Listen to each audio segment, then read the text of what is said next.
Hello, everybody. It took me a second to unmute everything. Hello, and welcome to Blackwater D&D, where we put dice in our mouths. It's lovely to have you here today for our Campaign 1 wrap-up, where we're going to talk about all things Campaign 1. We're going to answer some of your questions, and we're going to love one another very deeply. You'll notice that Sean is not here. Unfortunately, Sean had another commitment and couldn't make it, but we will try to be just a little bit extra chaotic to make up. I could try to answer questions as letters. I don't know if I can do a Sean accent, but I can kind of do a letters accent. Oh, it's yeah. Oh. Well...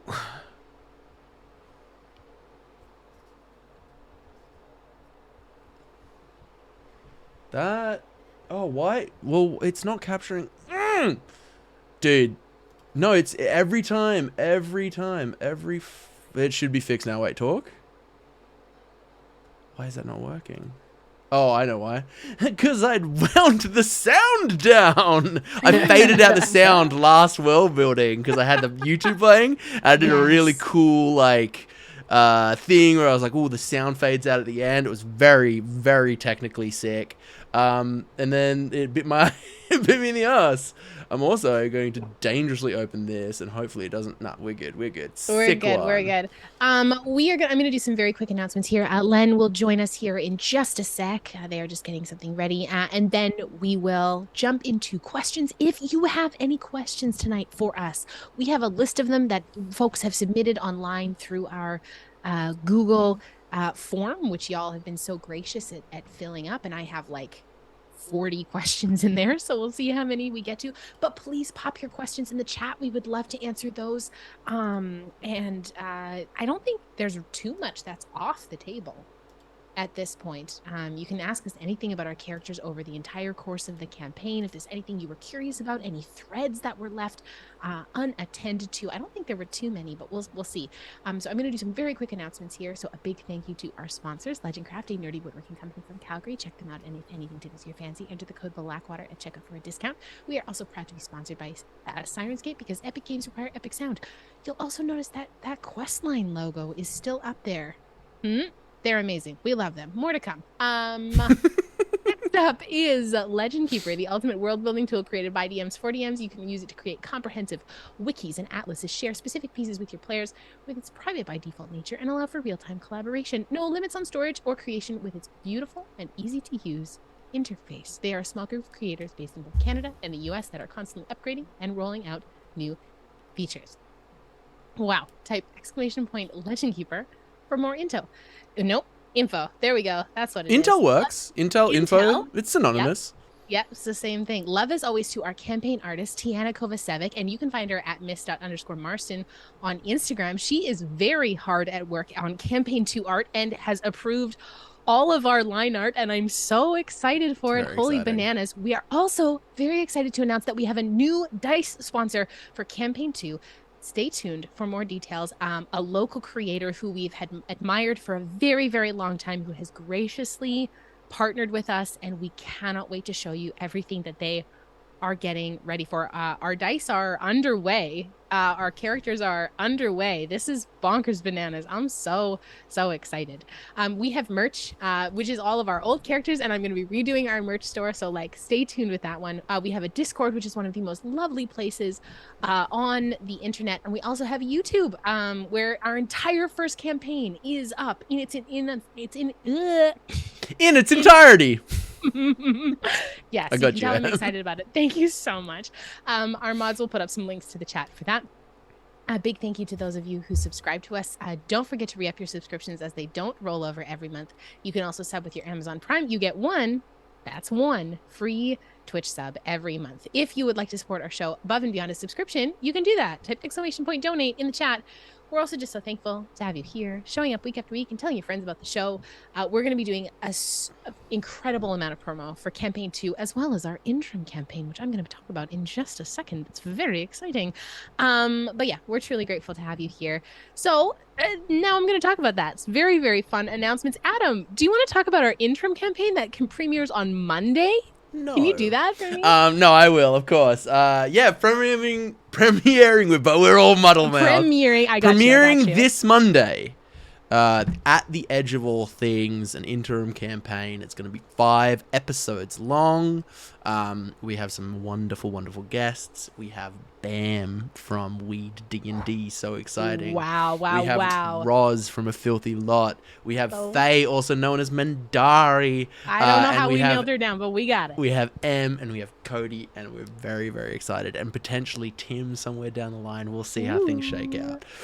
It's really fun. Some of you all have been watching me do world building for the world. I'm very excited for it. Yeah, it's gonna be great. We'll see how it goes. I will say, Faye, it's been a while since I've had to do like an actual like an anthology series. Yeah, Faye and I are very invested in our characters. We have talked about them maybe every day since we decided what we were doing. There is a lot of world building that is going on behind the scenes that maybe we'll share with you, Adam. That's fine. Fun fact, Faye knows what happens in episode 1 because Faye is not going to be... That's right. Faye's not going to make the first one. Faye's going to be coming in second episode. But I was like, it's not, you need to know what's happening in episode 1. So Faye is the only person besides me in the world who knows what's happening in episode 1. And Adam, where and when can you watch this beautiful, beautiful series That's gonna be come to life? This coming Monday, 8 p.m. Pacific Standard Time. And every following Monday until November 7th. I knew 5 of them. 5 episodes, but very exciting. Very exciting. Definitely come by, check it out. It's a good time. Super, super stoked. This will be all live. We're very, very excited to bring you this interim campaign. Adam has been so hard at work on it. We had one of the best session zeros I think I've had in a very long time. Just absolutely dope. Very, very stoked. And then in November, we will be bringing you campaign numero dos. Campaign 2. We're so excited. So brand new characters for you to fall in love with. Same beautiful homebrew world, but Tim on an entirely different continent. What? Right? No one told me this. Okay. This is news to me. That is a lot more prep work. That's a lot more prep. We're so excited to be able to jump back in. I am ready to fall in love with these characters, and I'm ready for y'all to fall in love with them too. So maybe we'll be able to steal Tim away for a little world building session so he can give you some dish. But stay tuned mid-November for campaign 2. We're all chomping at the bit and very, very excited about it. So tonight is pretty free form. Whether you are new with us tonight or you have been with us for ages, thank you so much for your support. If this is your first time here and you're like, what are we doing? Well, we're going to wrap up. Spoilers for a 4.5-year long campaign. Feel free to ask any questions that you like in the chat. We love you immensely. And thank you so, so much for being here. I'm just really stoked to talk about Neppy again for a couple hours. So we have a bunch of questions that folks have submitted. So we will probably start there. But if anyone has questions that they want to throw up in the chat, Teeny, my dear, would you be able to keep an eye on questions, and you can make sure we highlight those. If you have a question, just put the word question in capitals right at the front, just so I catch it in the chat because I have it open. But other than that, I'm gonna start off. Corey roll the clip? Yeah, Corey, roll the clip. I'm rolling the clip. Roll the clip. It's in trouble, and you don't know what to do. Gotta call Blackwater, and they'll kick some ass for you. So pull up a chair, because you're welcome at the table. Come watch us save the multiverse. So turn up the TV and go watch some D&D. Blackwater, we'll roll some dice for you.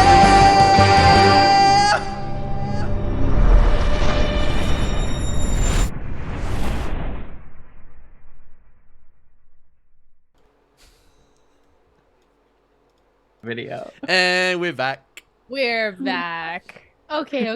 I'm going to start us off. We all have D20s in front of us or mythical, I do have majestical D20s. D20s. I have for my rolling very dice. lucky die that I've used all campaign 1. Ooh, I'd love to see it. Okay, I'm gonna roll for the first question here.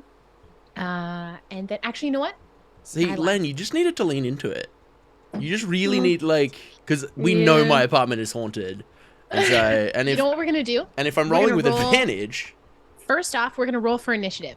So I need everyone to roll for initiative first to see how 20. which. Are you just saying the number 20? Janice not having a die. Wait, what are we adding to shit, our? I actually rolled 20 on What's our initiative bonus? roller? You You can go to the campaign. You can go to the campaign. You can see because it just saves all the rolls there. Okay, so who's You'll up never first? know. I would assume the natural 20. Oh yeah, okay. Yeah, this is no up one has an first. initiative bonus. Yeah. Okay, who's next? Natural 19 for me. Okay, who's next? Yo, I said 17 as a bit, and then I actually rolled it. All these called Tim, shots. what you got? 9. Okay, great. And I am with a natural 1 to balance us out. Okay, so Yanis, my dear, you are rolling first. So roll me a d20. Alrighty. So, Another natural 20. Yeah, amazing. Did you get an assist? I hacked it at the Jesus. worst possible moment when it means very Nothing. Okay. All right. So I am going to ask then one of the questions that has been submitted just for you. Right off. ooh. So, I hope I know there- the answer. Well, so our wonderful, wonderful people have been submitting questions. They've been submitting questions generally for the cast, and then some of our viewers submitted questions specifically for our cast. So I'm gonna ask one of those. Let's see here. Yeah, okay, let's go with this one. Yanis, what was it like to come into the campaign at a time where the rest of the players had already gotten used to streaming? How do you think that has changed now for you now that the campaign is done? Well, that's a good question. For me, it was pretty easy because I was there for a lot of it, even though I wasn't actively participating. Like I was running tech with Cody or helping moderate the chat. And then I had a sort of real nice ease in with the chat water, which was nice because that got me sort of engaging with the community and used to streaming, but not having to do any like proper role playing. So it was a nice sort of ease in. But I think generally I find, like we talked a lot about this in chat water about group dynamics and stuff. But I find generally campaigns have members who lead a lot of the sort of forward momentum of a party. And I've never been one of those players, and I didn't have to assume that role. So for me, it was quite a sort of seamless, like it wasn't like I was coming in and then had to lead the direction of the story. I kind of got to join and sort of come along for the ride, and then eventually sort of did play a larger role in the sort of narrative. But in the beginning, I was very sort of narratively unimportant at the time. So yeah, I found it very easy. And then, I mean, I'd become such good friends with you guys all before joining that was also, it's still weird to me to stream though, to be completely honest. I still get nervous before we stream. I thought it was going to be weirder to do it in front of a crew when we did it in the studio. Yes. And it's actually more nerve-wracking when you're by yourself somehow. Yeah, 100%. 100%. Agreed. Yeah. Because it feels very weird to just be sitting in a room talking, knowing there's a lot of people watching, versus doing it just with your friends. You kind of forget that the cameras are there. I also think a really unique thing with like Kale's introduction is Kale had been introduced previously during like a one shot. Kale had also you played as Kale with the majority of us in like a At home some game. point. Yeah. And like Kale was a character that I DM'd for. So like Kale existed in our sort of sphere for so long that it just felt so seamless to just have this person be like, hey, I'm here now. And everyone was like, yeah, of course. It makes sense. And that's like kind of, it just that's kind of part of the reason that I'm nervous for campaign 2, because like Kale was really the only character that I have ever played. I mean, I've done one-shot characters for one-shots and like gags, but the only character that I've ever really played is Kale. So it's kind of nerve-wracking to like leave the safety of that. That's fair. Yeah. I do like. I enjoy imagining Yanis turning up to campaign 2, day 1, being like, "Well, hey guys, it's me," and just like this real stinker of a character, and everyone like, "Oh no!" I mean, that's what I'm contending with. Redone Kale. I might just play. Just show up with I might Kale just again. play as Kale. Yeah, level 20 4.0. sorcerer. Yeah. Harmonic Trying out a new Keeper. class. No, just amnesia again. Kale And goes back to again, level 1. We've done that once. No. I mean, I've literally there's I can do precedent. it again. the Kale that I played, and I will have to make a Kale 4.0 if we homebrew the class. But the Kale that I played is literally the 3rd version and the 3rd different. Like, Kale started as a paladin, and then he was a paladin sorcerer, and then he was a straight sorcerer, and then we changed his wasn't type of straight. sorcerer. Well, no, He was It's true. absolutely not straight. You got me. Shit. But yeah, no. So like I've changed him drastically over the course. I mean, I might as well just change him again and play him in campaign 2. Absolutely. You heard it here first. Prize. Kale. Tiana, throw out all that line work. Yeah, We're going with yeah. Kale again. It's Kale bringing him again. Just put Yeah. different clothes Bringing on him him. back. It's a different dressing on the Kale salad. Oh my god. Amazing. Okay. And yeah, I think that's a good point too. If we as the cast have any follow-up questions from the questions that are submitted by the audience, just there's no rules. We can do whatever we want. Okay, I think This is our stream. We do what we want. Adam. this is our I think stream. Adam is next. Adam, roll me a d20, please. Jack off that ghost. Mm-hmm. That's a 5. That's a 5. Okay, we're gonna go up here to one of the general questions then. Actually, you know what? No, I'm gonna go through. Here we go. Okay, 1, 2, 3, 4, 5. Okay, Adam. Yeah. Where? And maybe this can be a question for everyone, but you can answer it first. Okay. Where was your favorite place to go to in world, and why? Oh man. Oh shit. Oh, that's a very good but difficult question to answer. I think, like, a part of me wants to say the Earth Elemental Plane just to be contrarian, because I know everyone hated going there, but like, there were some good times there. We had some cool adventures there. I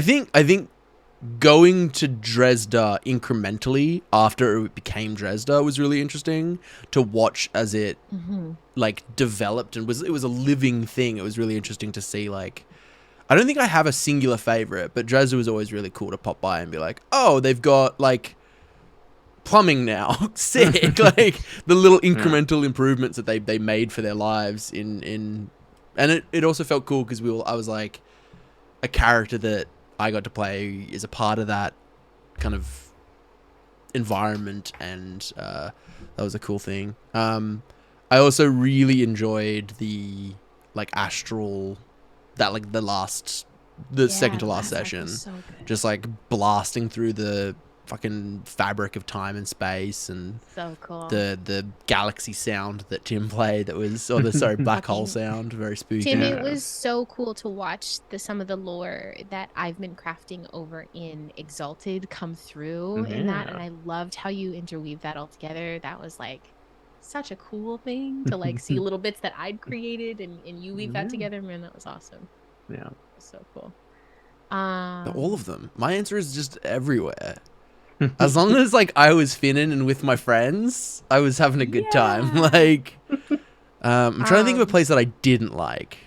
I Did think you the like better. Garyang? Was it Garyang? Garyang was good because we love found Garyang. the elves, like, That's and I true, ate a that's true. heart. Like that was You did. sick. That's fucking dope. I did not.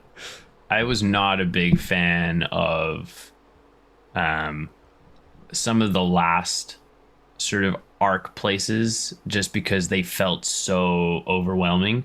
Like I felt like we didn't get to enjoy them. Like I was constantly in like full anxiety panic of like how do we survive this? Like I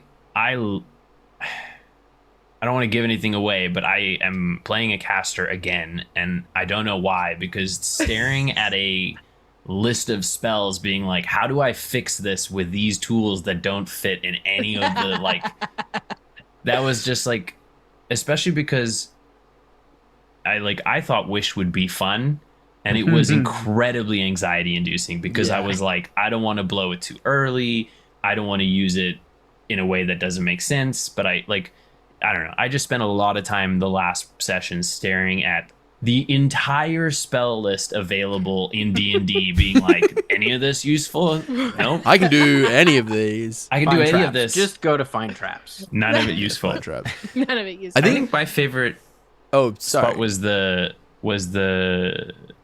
place where the vampires were, that city that we went to.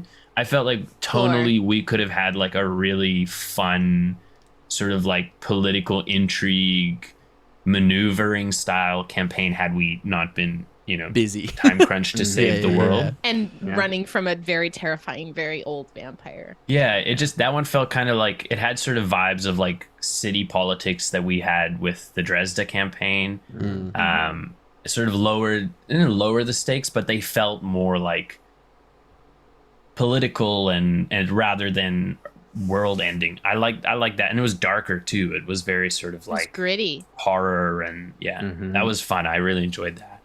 Yeah, Chlora was so cool for me. So Tim DM'd a kind of like side quest campaign that was originally set in Chlora, where I played Bix with a different crew that we were playing with at the time.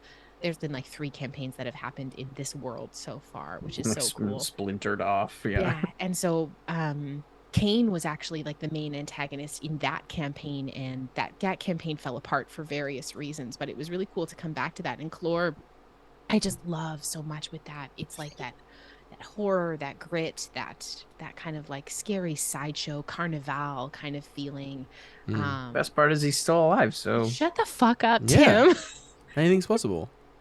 You're the worst. I think that like just there was living his best undead life. it's a combination of a location and just like a mechanical thing that I really enjoyed was the Astral Dreadnought and the ship. Just the fact that the ship was like not magical anymore. It was just like free falling through nothing. Yeah. I thought that was really fun. That was really cool, interesting. I thing. think my favorite place to go, and I mean maybe this is like very self-serving, but like what was really cool is that like, Nepi had such a rich lore and a rich history with Temple Philenis, and the very first time we went to Temple Philenis was on stream, like episode 3. Like we had played for 2 years at home. Oh really? And I had expected that we would go to Temple Philenis, and we just never made it there. And then we went to Temple Philenis in episode 3, and like for that to be immortalized, and like to the have birth of those, Grape like, Nub. the birth of Grape Nub, and to have these like really rich and beautiful descriptions of like everything that I had imagined and having it come to life was really, really cool. And to see the way that Tim was able to like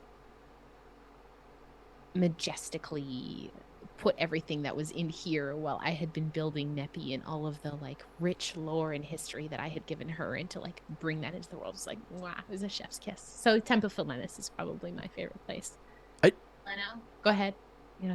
I feel like it's a cheat answer, but Wolfrine as well. Like just Wolfrine Wolfrine was our like touchstone. Wolfrine was our like everything is way too much, and like in between big crazy moments, we'd always stop into Wolfrine and be like, like holy fuck. Yeah. I remember the first time we went to Wolfrine, like when we were it was still a home game, and it was just like we'd all arrived in Wolfrine for the first time, and we were about to like battle Zacchus and like, save Wolfrine from elemental destruction. But then Wolfrine became our home, and we lived in Kamea's house for a bit. For a while. For a long time, and then we got our own keep. Len, where was your favorite place to go? Well, Adam totally stole my answer. It was Wolfrine. But also, I think the Feywild. Also, sorry, I'm brushing out Kiki because this is the time that I got her on my lap. So I must, Absolutely, as one does. Nuts.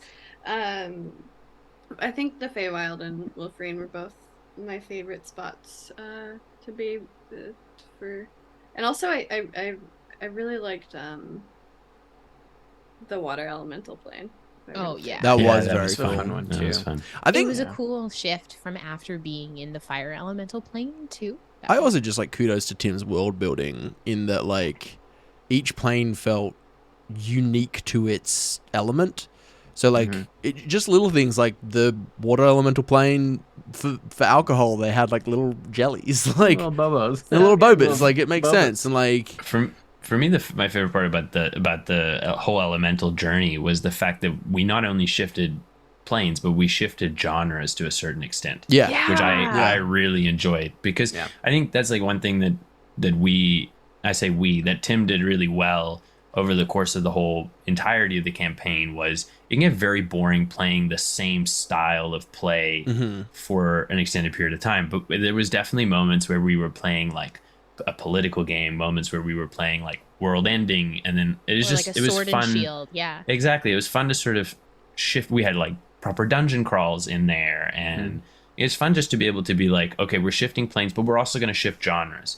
And one thing that I found really interesting from a player perspective was the fact that we would have conversations after an arc where someone would be like, yeah, I wasn't crazy about it. And it was like, oh, and then like some of the group would prefer it. And that's what I love is that we were able to be like, we were able to stay present for the arcs that we didn't love because they were fun for other people. And then knowing that, oh, it'll come around to one that you do, it makes it so that the campaign can serve sort of Everyone. many more people than, you know, everyone needs to get on board or get off kind of thing. So Absolutely. I thought of another favorite part, a place of mine, and it's I am one who doesn't love a dungeon crawl. Sorry, I'm doing this while holding Kiki like this. I am one who doesn't love a dungeon crawl, but the words, the place where the Angdu? matron, where we Oh, Shadowfell? Fell in. Oh, no, the the temple? of the Raven the Queen? temple of all the gods. Oh, and where stuff you like have to that. go yeah, through, yeah. the The the Tomb of the meat Raven Queen. grinder. Yeah, that was a fun one. that was Yeah. session -1. yeah. Yeah, Was that it? was Just like That was pre-game. literally Oh, was that pre-stream. really? Yeah, Well, it was like there we, was an like- audio. Yeah, Yeah. the audio because like we were That was the session very that fun. Adam sent me, and Adam was like, "Should we make this a show?" And I listened to it, and I was like, "Yeah, you should make this a show," because it was like you zoomed it, and I don't think you streamed, but it was We the didn't. first No, like we Zoom just session. Zoom and then I recorded the it Zoom, and then yeah. recorded the audio. Yeah. Yeah, I've And then remembered. I edited the audio and put it up on YouTube. That was on my It's- favorite dungeons. Yeah, it was Oh, so, so design good, and Tim. run. It's off stream, but I've remembered my favorite place was of course the meat dungeon. Obviously the meat dungeon. Bring back the meat dungeon. Meat prison. I almost said Meat the meat prison. prison because there were so many cool, just like imagery things when I was thinking, when I was like Yeah. playing that, like the lake that was underground. Yeah. Yeah. The, Like, the that entire was town cool. under Barmwich was so cool. Yeah, Also I one of the almost cons- said that, yeah. but I couldn't remember if that was on. Also, stream one or of the off stream. sickest solutions to Ceramorphosis was Spirit Kokanee Guardians. cast Guardians. Spirit Guardians and allocated the person who had the tadpole in their head as an ally, Safe. but the tadpole not as an ally. And Tim was Oh, like, brilliant. "Fuck you, but that works." Like, he's Yeah, we should give a context to the meat dungeon. meat So it was the meat dungeon, prison. meat was prison. So it actually tied into Cora, the kind of final boss, if you will. Originally, they met her. She was a halfling living in a town called Barmwich, which was like kind of a halfling city, and that they dealt with early on. They found out had been the leader was her husband, Fildo, and Fildo had been basically communicating with an elder brain, and he thought it was his god, Garl Glitter Gold. And underneath the city, there was a colony of mind flayers who were kind of harvesting people from the city. And so they went down below and discovered this like kind of ancient ruin. It was actually an Illyrian.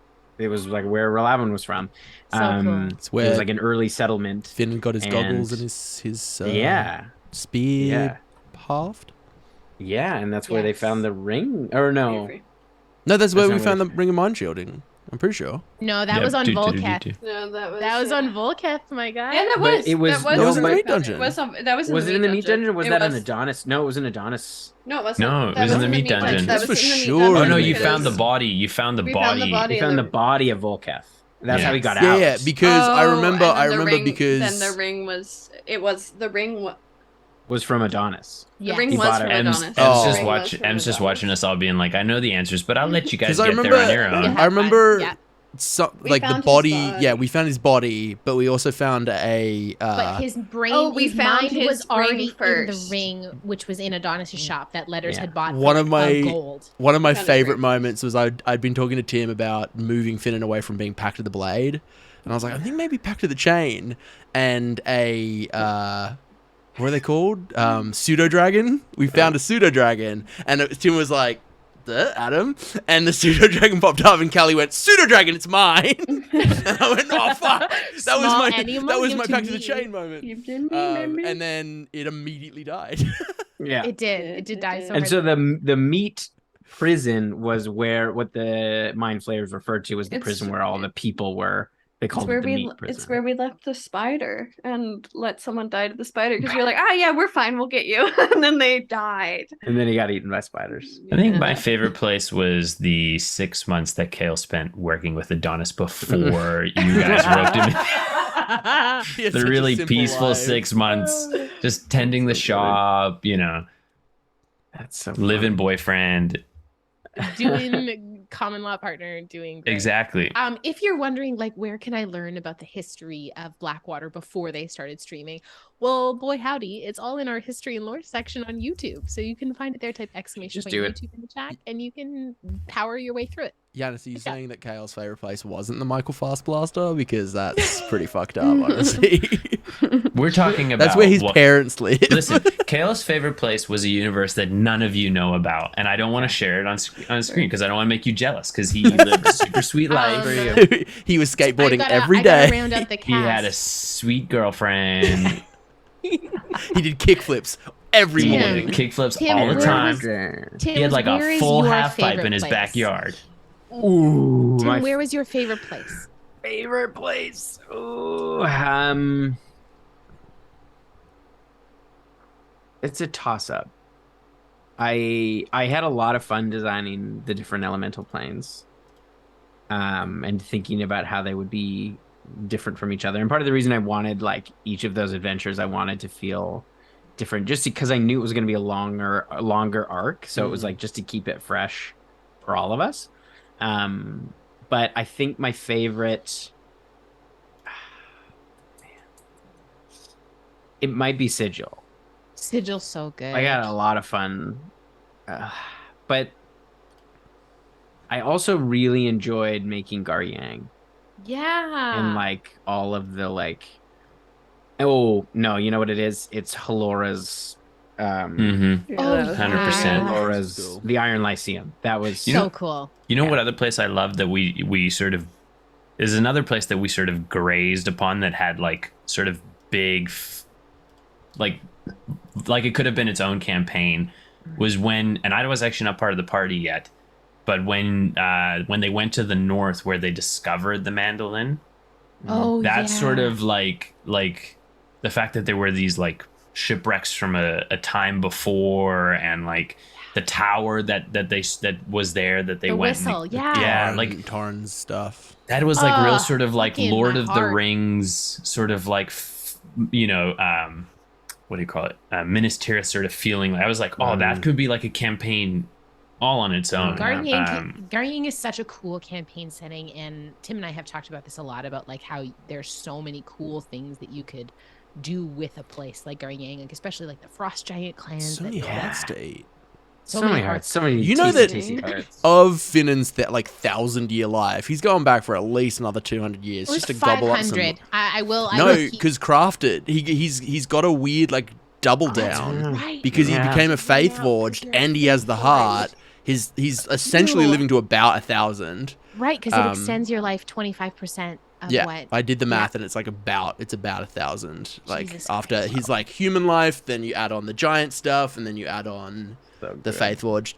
200 years of that, he's just gobbling down giant hearts. He's gonna have like a 2 century, like he's the main bad guy of a campaign, just gobbling down giant hearts. Amazing. Okay, I saw there was a question in the chat, and I think who is next up?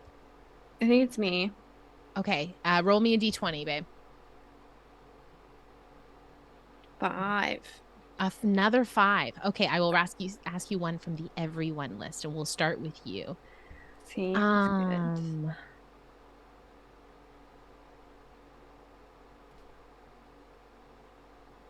Okay, here we go.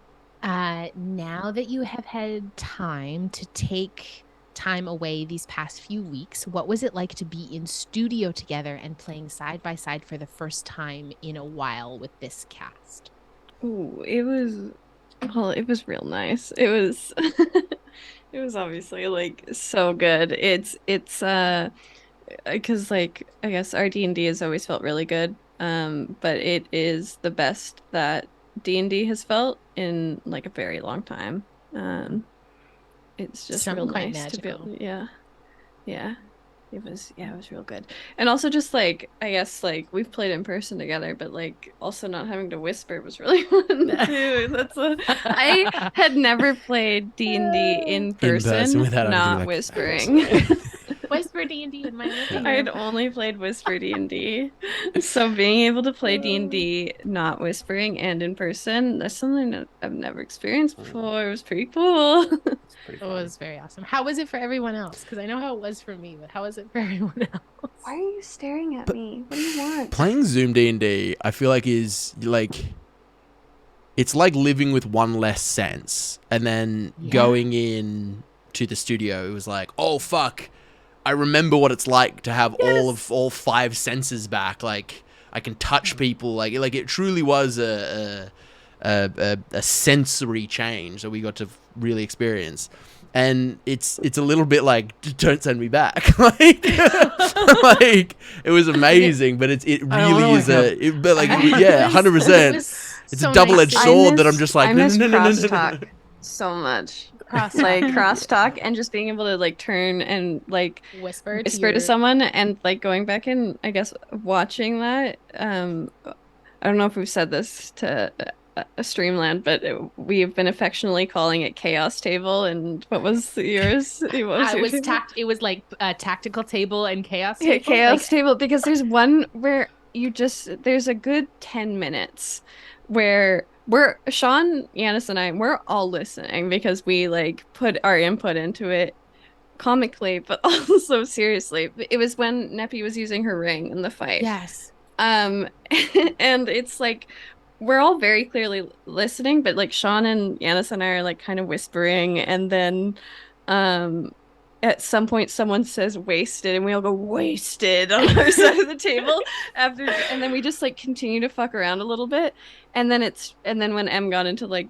the role where and the like story part of the ring, and we were all just like kind of watching, but we were fucking around before then, and there was literally a part where in my notebook I wrote the word boobs. And then I pointed it to Len, and Len went, and I went, I know, yeah. But we just continued with the game. Adam and I were just passing notes to each other about what we were going to do next in combat, like good D&D players on the other side of the table. It was so funny because I wrote the word boobs. That was about as honestly, I regret not writing the word boobs. I fucking miss it. I would have laughed at it. What I did, okay, just to be fair, what I did was I did 58008 as if it was on a calculator, and then I rotated the book and it said boobs. Well, it was also I like was confused because they've never seen a calculator that wasn't on a phone. Yes, I have. But it was like it was just those little things that were really fun, because like there was like little tiny bits where it was just like we wanted to be quiet, but we were fucking around. So like I kept trying to take Yanis's pen and then just like would snatch it from when I got it and be like, successfully doing it, yeah, and just like those little things that were so nice.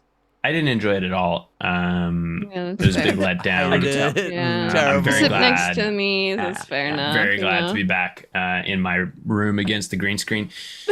I like being alone when I play D&D. I like being alone when I play D&D. I was saying too. Actually, I think, did miss Kiki. I will add that. Yeah. I missed my Wearing cat. pants Studio while playing cat. D&D was uncomfortable for me. I Yeah. will say. I was saying It's- Tim and I were talking about this. Like I think we were joking that like our Facebook group chat that we have for all of us was just popping off after our first night playing in studio. That it was just like there is something like we play some good D&D here. Like I'll say that. Like we play some really great D&D here, and I love it so much. And there is a certain you are almost confined by the boxes you play in. Mhm.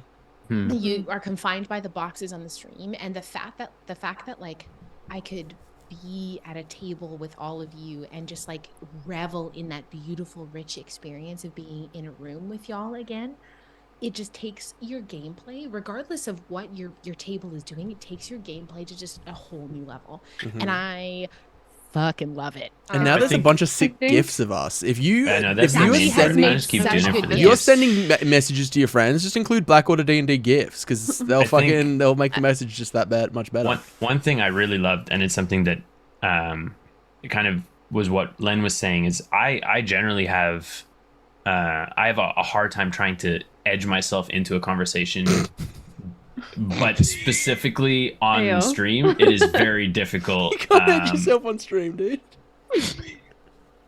That's gonna get us tossed. We can't do it in the studio, but we can do it at home, can't we? studio, but you can't. I'm sorry, yeah, of I'm course. sorry. I derailed. I'm sorry. sorry. Please sorry. continue with your cogent point. It was very good. So as I was saying, I have a hard time edging myself into a conversation, and but I found that it's really like it's much easier in person Yes. to do it. Yeah, Yeah. absolutely. I think And speaking to that, I like something that we were able to do at the table was wordless communication. It's impossible to do Yeah. via Zoom. Like the what was it when we turned up and someone was missing and everyone was like, oh, what was it? Right at the end, last episode, like last session. Oh, when yeah. when Halora was gone. Halora was gone, and I looked at Len, and I widened my eyes, and Len went, and I went, and Len went, oh, and it was just this like silent communication that we were able to have, which would be possible with Zoom because we just type it, and like we do that. We've been I doing did that miss that. since day one. I did miss the being able ability to just type. to message These people and be little like, fun jokes. especially I threw especially notes M to and be M. like, I threw notes to who, M. who dis? Back, Yeah, back I- to school, Who start, dis? I feel start like sending notes. I feel like that if we do end up playing in person again with whatever context, it'll be just like people throwing notes to me or just like coming and whispering in my ear, be like, I please, Em, think- who is this? I think the thing is with it is like I think it like obviously like we do really great D&D and we keep saying that, but like I don't have any experience acting in my life before this. Like I have no previous experience to that. And it is so much more challenging. Now going back into person, I think it's so much more challenging doing role play to a webcam when you're just alone. Yeah. I think that's one thing I really noticed was like obviously I've been playing a lot more D&D since like before we were in person, but I think my role play has improved a lot, and I think it was just so much easier to step into like when I'm not just like staring at a webcam or like yeah, 100%. and I'm able to just like be there in that moment. So I think that was a big one for me. I think it was such an adjustment for all of us Muted, because yes. we came from playing in my living room. That was such like we could like I remember for some of the big intense comments like Len, you were in my lap, like you just sat in my lap, and we would just like for plane shifting we would just all hold hands or and it was amazing to be able to do that again. Yeah. Like, for the I very personally- Can I say I missed shared snacks? That's great. I love it when Yeah. someone else brings the sugar that I can eat.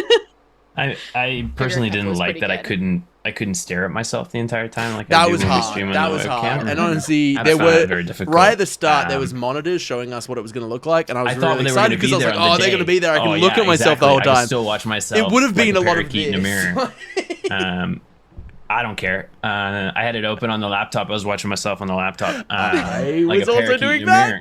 that. Giannis, narcissistics unite. Okay, who's next? Who's the next in the initiative order? Tim. I think it's me. Hey, I think so. roll a Because someone D20, made a babe. comment, classic cleric coming up last. Which Seven.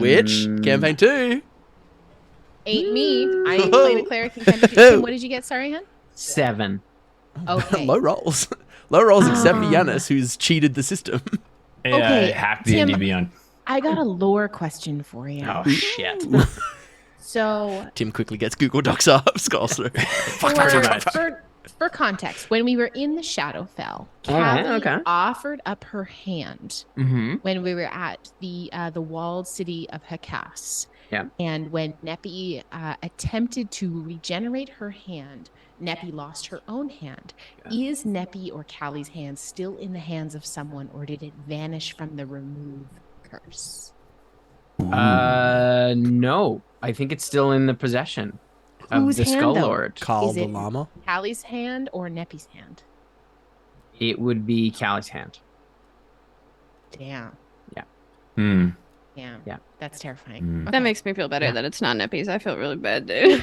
I'm Yeah, glad because that it's was the one that was mine. cut off, so he Yeah, would have that, yeah, and it was yeah. basically the curse was basically preventing you from regenerating, essentially. Right. So it Yeah. I your went hand into that would have been. regeneration fully knowing that there was like a probably 50% chance that I I was going to didn't. lose my own hand. Yeah, I wouldn't have fully- let you done it. No. I knew fully, that. I Absolutely. was Wouldn't fully have let you done it. prepared that I was I going wouldn't to have let lose you my do own it. hand. I If emotionally I had prepared known for that, I wouldn't have let you do it. I know. had such a meltdown when that happened. I know you did. I'm curious to know, did the Skull Lord have a case of the Rumblies? That only hands could Mm, satisfy. Only hands can only hands satisfy. can satisfy. Yeah, that one sent me into a little, I was little sad that tiny you guys spiral. never went into the really got into a mess, into trouble in that tomb with the Oh, war fuck. pick. I have a question that might already be in there, but it did remind me, just like what you just said there, Tim. Was there anything that we fully missed that you're Yes, still that is a question. Also, don't say anything if you're just because classic DM tool, if you miss something, you just use it later. I mean, But if there some was of the something that, stuff you did miss, but then generally you suffered the consequences later. Of missing it, right? Nothing. I don't think there was anything. Some stuff came back eventually. So for The example, Backstreet Boys. when you guys were in hell, Yes. when you had gone, one of you got you jumped into that pit in letters. that hell bar. Mm-hmm. And there was an escape route. There was another portal you could have jumped through. That portal, but you guys decided not to. You were like, oh, I think you plane shifted out or whatever. Yes, that's right. That portal would have taken you into Bond's trunk. You Which would have is climbed so out of bonkers. Bond's trunk. Who? Who? On Neppy's grandfather. Neppy's grandpa. Oh, dang. That would have Because been that was wild. his whole thing, right? Is that he had to put things in the Oh, trunk. that would for have the been jail. Yeah, that wild. would have been wild. Yeah, It'd be like, so it was oh, this it is my wound up traumatic coming back accident. later, but it was something that I had built way earlier, and then it just So organically kind wild. of came back up later. But Explain will to say me this- because I have a bad memory. Why did Barn have to put things in the trunk again? he was a warlock. He was packed to the fiend. Oh, that I was see, his I whole see. thing. So it was that He was was how he. I did try really, really hard to convince Tim to let Kale be the secret big bad when I first, when we It's first our were whole- that's all of our dreams. You weren't the though. only Just- player to do that. You know? Damn it. Who else Black- did that? I've Black done it. I've King done it on there. every campaign that anyone's ever asked me to come guest on. Rude. I'd be like, make me the big bad. I want to be the big bad. No. I've had that happen to me once. Really? Adam and Trey did that to us. Adam had Trey come guest on our thing, and he killed he straight up killed one of the very important NPCs to us. Yeah, I don't think Sean has forgiven me to this day because It was Sean's character was a closed off sort of old man who was against anything new or different, and he sort of started to fall in love with a lizard man, and yeah, they were love building Tabaxi. Catman, and they were Reed. building this sort of real sort of Like it was like a pivotal growth moment for his character. And then Trey was like, "Hey, I'm in town. Can I join for a session?" And we're like, "Sure." So importantly for And then context, Trey DM'd the game first, and then Yeah, had and to then Adam leave, took so I over when took he over. That NPC had like debts to some really bad people, and so Trey was like, "What if I came back and just was like going after that debt?" And this was back when Mystic. This was back when Mystic was still in the UA, and so he built like a Psyblade assassin Mystic that was just like he did something like 300 damage in a turn. It was He just something died. absurd, just fully He died. just died. There was nothing we Yeah. could do. Yeah. And it derailed our campaign for months because Sean just Sean was just like, I want to fucking find that because yeah. Tim, I have a follow-up question for you here, since that was just a lore question. Maybe this is like a dishy question for you as a DM. What was it like planning the end? Oh, it was not stressful, but I definitely was like, I put myself under a lot of pressure to try to wrap things up in a satisfying way that kind of, honored the story up until then. But it was also cool to see how things unfolded based on what happened in the fight. Like I tried, and I try not to plan too far ahead beyond a session, basically, because it's like I don't know what's going to happen in that session. So I set myself up for that session, but then whatever happens informs the next thing. So like Kale, like fixing the harp, it was like, because he did that, it was like, oh, then this is what's gonna happen. Like, and it was a conversation with him as well, and and having conversations with each of you about what your players would do, informed the kind of end. And then I came up with the very last moment that week. I was like, because I was thinking about how I wanted to kind of like what the kind of epilogue scene would be, and what would bring you all together after you kind of went on your own way. And I was like, oh, obviously, like, it kind of hit me like a ton of bricks of like Torrent, Blackwater, like the thing that brought you all together in the first place.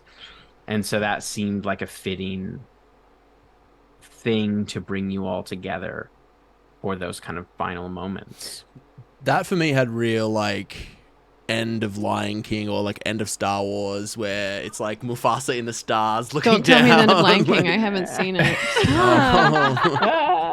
Adam, Sorry, the end of Yeah. Star Wars where he looks over and all the Yeah. Force No, it's ghosts okay. are like, I haven't seen Star Wars, but "Hey." I'm Yeah, I'm Yeah. kind of like, it's like that, what brings all these, what's the thing that brings these, that connects these people? Because And it was it's like, 5 years. Like that's yeah, stuff happens Yeah. in 5 years. It's a long It's time. yeah. It was 2000, and because we started this campaign. Yeah, in 4 as Oh, I was were talking about the children. time skip. Not one Oh, the human. time skip. Yeah. so many children. We wrote Not so one many children human that night. child in there. What the fuck? You had one slightly I also less want to circle Asimar back child. a little bit, and another thing that you guys just missed was the money hole. Like, Yeah, by the yeah. time when we got we to just it, it was fully like, missed the money hole. That is actually a We- question yeah. in here. Is that was the at the very end of it? One of the questions for you, Tim, is: are there any other like money hole type plots that never got addressed, which we can discuss?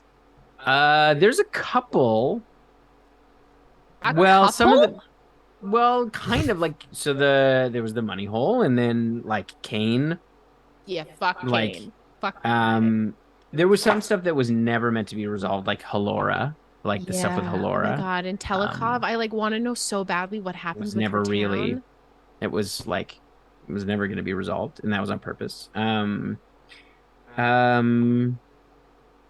I'm trying to think if there was like a little. I really tried to rack my brain for like little threads. Leroy's still out there somewhere. God damn it! Who's Leroy? I mean, no, I guess he did get killed and then Lipless. just sent back. No lips, Leroy. Didn't we kill him in hell? No, you didn't kill him in hell. He's a demon, anyways. He was not The Abyss. a devil. Oh yeah. He just Yeah. got sent back to the abyss. Yeah, Leroy's still out there. then. I mean, the like, what happened in the abyss, like Yeah, man. the new sort of Power struggle or um, vacuum. the what's his name? Grazen? Yeah, no. The not the stranger, but the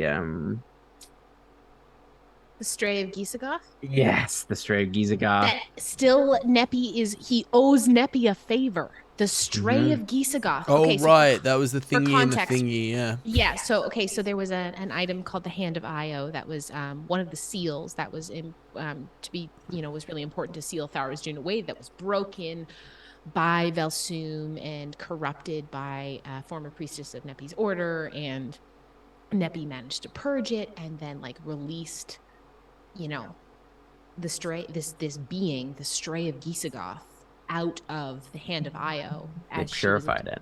He purified it, hallowed it, and attempted to reforge it. And he was like, I owe you a favor. I just want to go home to the Abyss. And she was like, okay, my guy, go home. What? And now a very, probably very, very powerful demon owes Neppy a favor. I'm sure it's fine. I'm sure it's so I'm sure it's fine. Was It's better than the other way around. True. Yeah. And Mr. Was- Whispers, that's another And one. Mr. Whispers. Was there a fuck. universe, Tim, where we Fuck. fought Task? Was that like something you were planning? Is like we would have a showdown with Task and like stop that ascension, or was it? Yeah, like originally it was like you could have stopped him from ascending. It would have basically been like a dungeon crawl with a big dragon at the end. That was the original idea for the money hole, was like a dragon dungeon. It was like he was running this counterfeit operation. Dungeons and And also dragons. dragons. We were gonna play Dungeons and Dragons. A you real guys? classic A adventure. real classic one. And we then did as it still wore fight a on- dragon at the end of that dungeon, though. It was just Yeah, dead you and did. gilded. Yeah. Oh fuck, that was so bad. I have And then I have once a he question. ascended, it was like you could have, like, I guess if you guys have really, if you had wanted to like really try and track him down and try to fight him, you could have tried, but it would have been, it was like, and he would like, he was not interested in you like at all. He didn't Urkin, care that about you. motherfucker. Like Urkin did, because they achieved their goals. Like it wasn't, you were never really an impediment to what they wanted to do. So like it was, by the time you actually showed up, it was kind of like, oh, like we'll just, you guys can deal with this, because like fuck, I'm just gonna get out of here. Len, what were you gonna say? Oh, I just wanted to know what happened to the Neilbog. The Nilbog that we took back to the fucking Yeah. Belongs to somebody.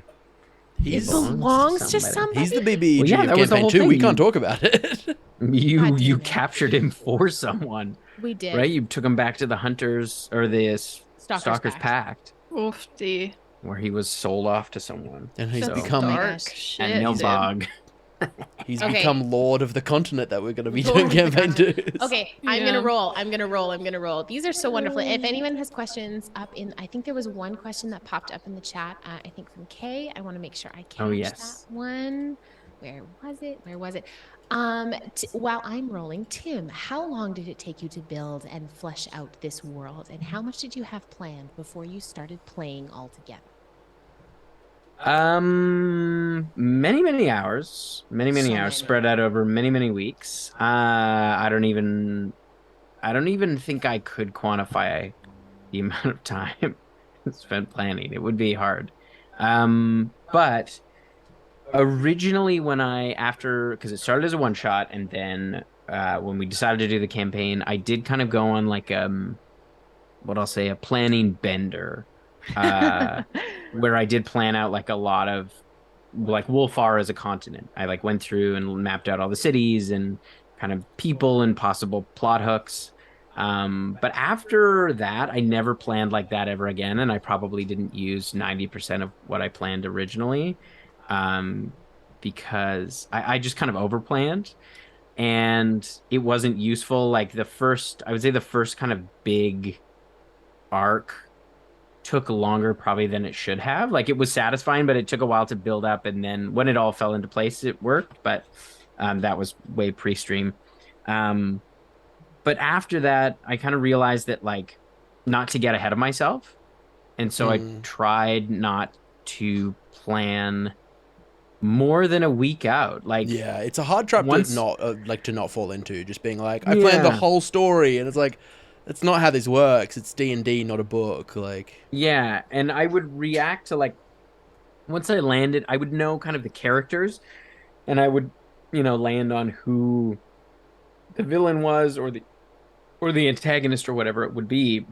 And I would know as each week went by, it would kind of be like, okay, what would that person be doing? And like, aside from what's going on from there, like what kind of information would they have to act on?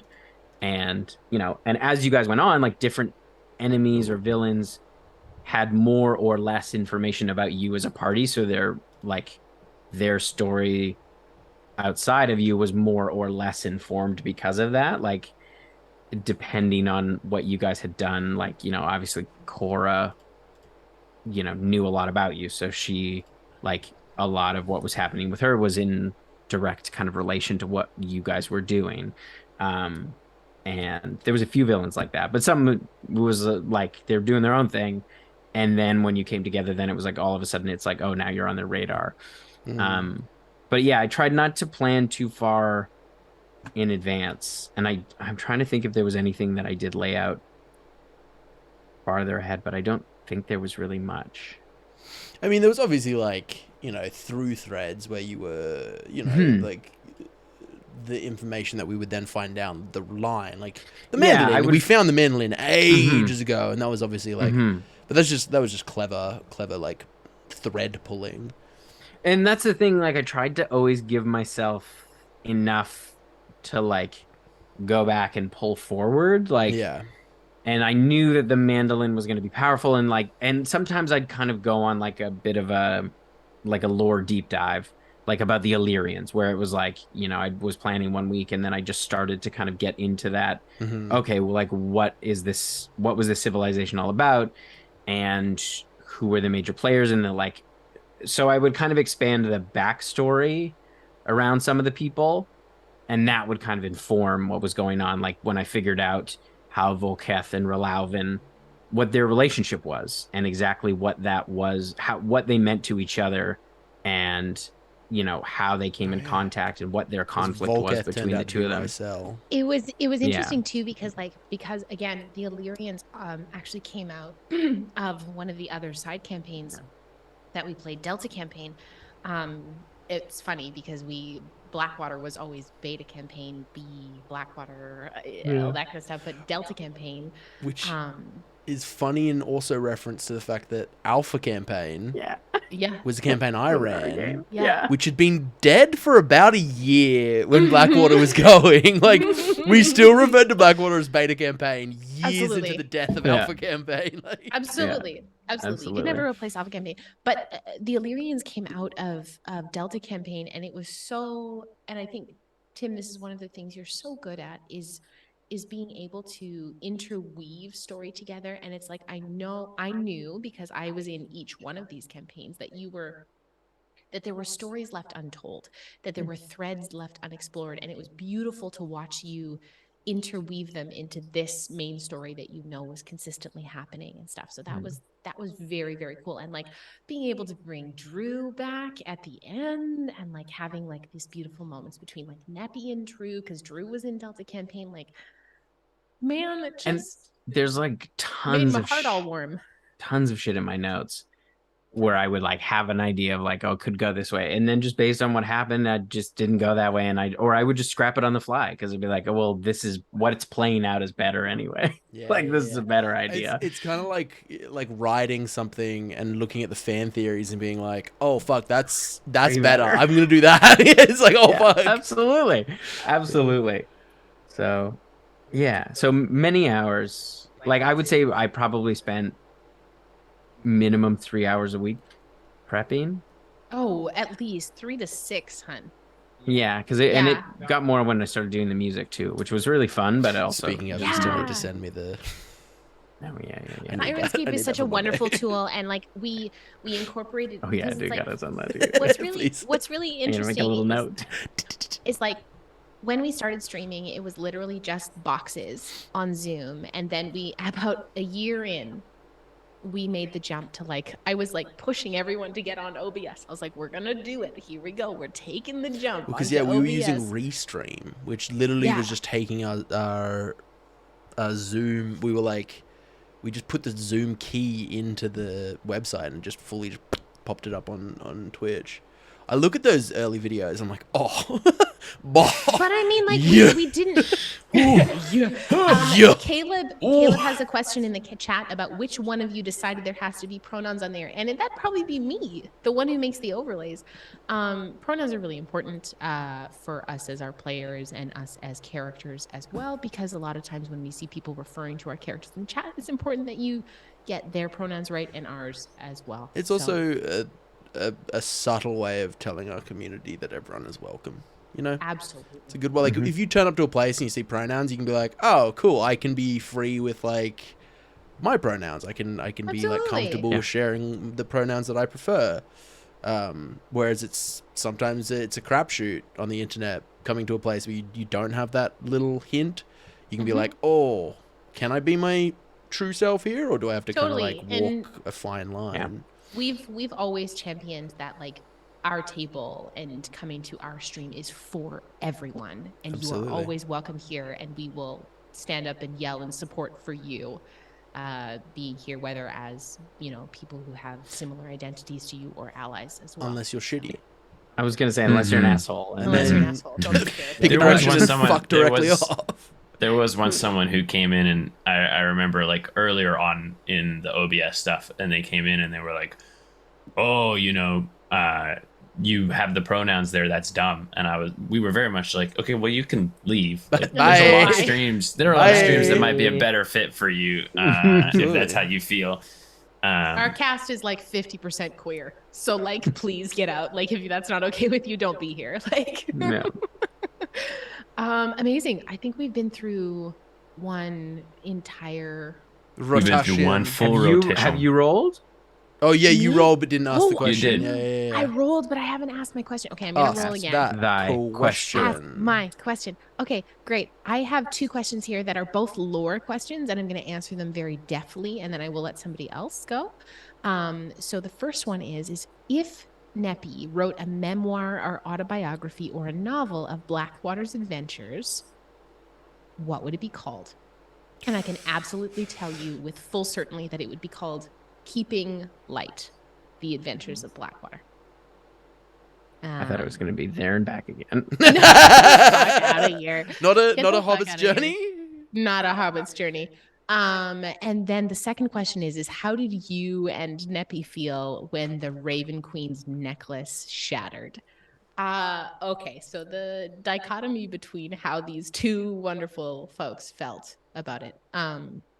So for context, my amulet, the Death Shadow, basically gave me resistance to necrotic, or no, sorry, immunity to necrotic damage. Get out of here, Tim.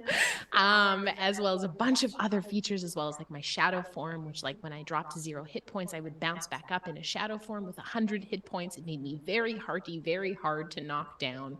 How did Emma as the player feel when that thing shattered? Fucking devastated. I was like, just wrecked my entire build for like until I had to recoup and figure it out. But it was fine. Neppy was so fucking relieved when that thing was gone. She didn't want to be tied to the Raven Queen or to the Matron of Vengeance anymore. She didn't want anything tethering her to that, because that just kept her in one place. All Neppy wanted was to be able to move forward and live the life that she truly wanted, and anything tying her to the Matron of Vengeance and the deal that she had to make was like, it was shackling. And like Neppy still deals with the fact that like the deal she had to make. And I think there's a lot of Neppy that, though she doesn't blame herself for it, counts herself as partially responsible for everything that happened with the Matron of Vengeance, because she was the one who said yes to fealty. Episode 9, It Comes at the Price, I think is the one that it's called. Very, very early on, about where Neppy, said the Raven Queen demanded fealty, and Neppy said yes on behest of the party to many, many consequences. That was one of the angriest I've seen people post stream ever. I was like, I'd only been with you guys for like 2 weeks, it was like the ninth. No, it was a little longer than that, but it was still pretty early on in like me assisting with the stream, and we like finished that session, and people were seething, People and I were was like, choked oh with me. man. Yeah. I was like, oh, we're gonna be done before we began. People were choked. Like players were mad at me for Oh, it was making that so much decision, bleed. We and talked about there this was a on lot of bleed. Chatwater. Yeah, it was a lot of bleed. Yeah, and that's fair. And also, like, I think about the context of the time. We were early streamers, so that was very contextual to the time, and B, early pandemic. So like we're still dealing with so Everyone was many in like shit mood anyway. it was all like everyone's emotions were so heightened, and it was like, and we had talked about this a lot, that like stream was and playing D&D was one of those things that like gave us kind of that like routine and purpose, and when the world felt like it was falling apart. So when the story felt like Neppy made such a pivotal decision, Neppy made such a like with such gravitas that rocked the entire party, it changed the course of the game. And it was a lot of the fact that like we had to remind ourselves that like we're friends first and D&D players second. And I knew a lot of people were mad at me, and that was really hard. It took me like 3 weeks to get over it, but we moved through it, and I don't regret what Neppy did in the slightest. I'm still holding that grudge. I know you will. There will be a reckoning. I will say though that I mean a lot of people, I think this is something we talked about a little bit. This feels awful lot like a Chatwater episode, but we talked about a little bit on Chatwater. But this is something I don't think a lot of people know. But we did a lot of like.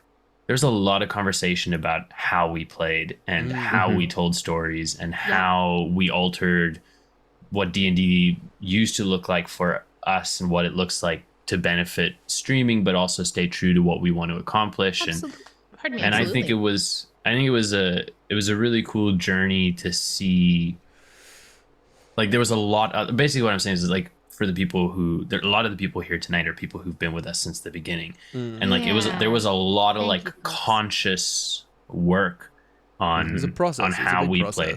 It was, and I think it will forever change how we play D&D, whether it's on Zoom or in person or anything. I think it's made D&D more rewarding for me because we all commit more, we are all more invested, but we also just like we know each other well enough now because we've gone through that.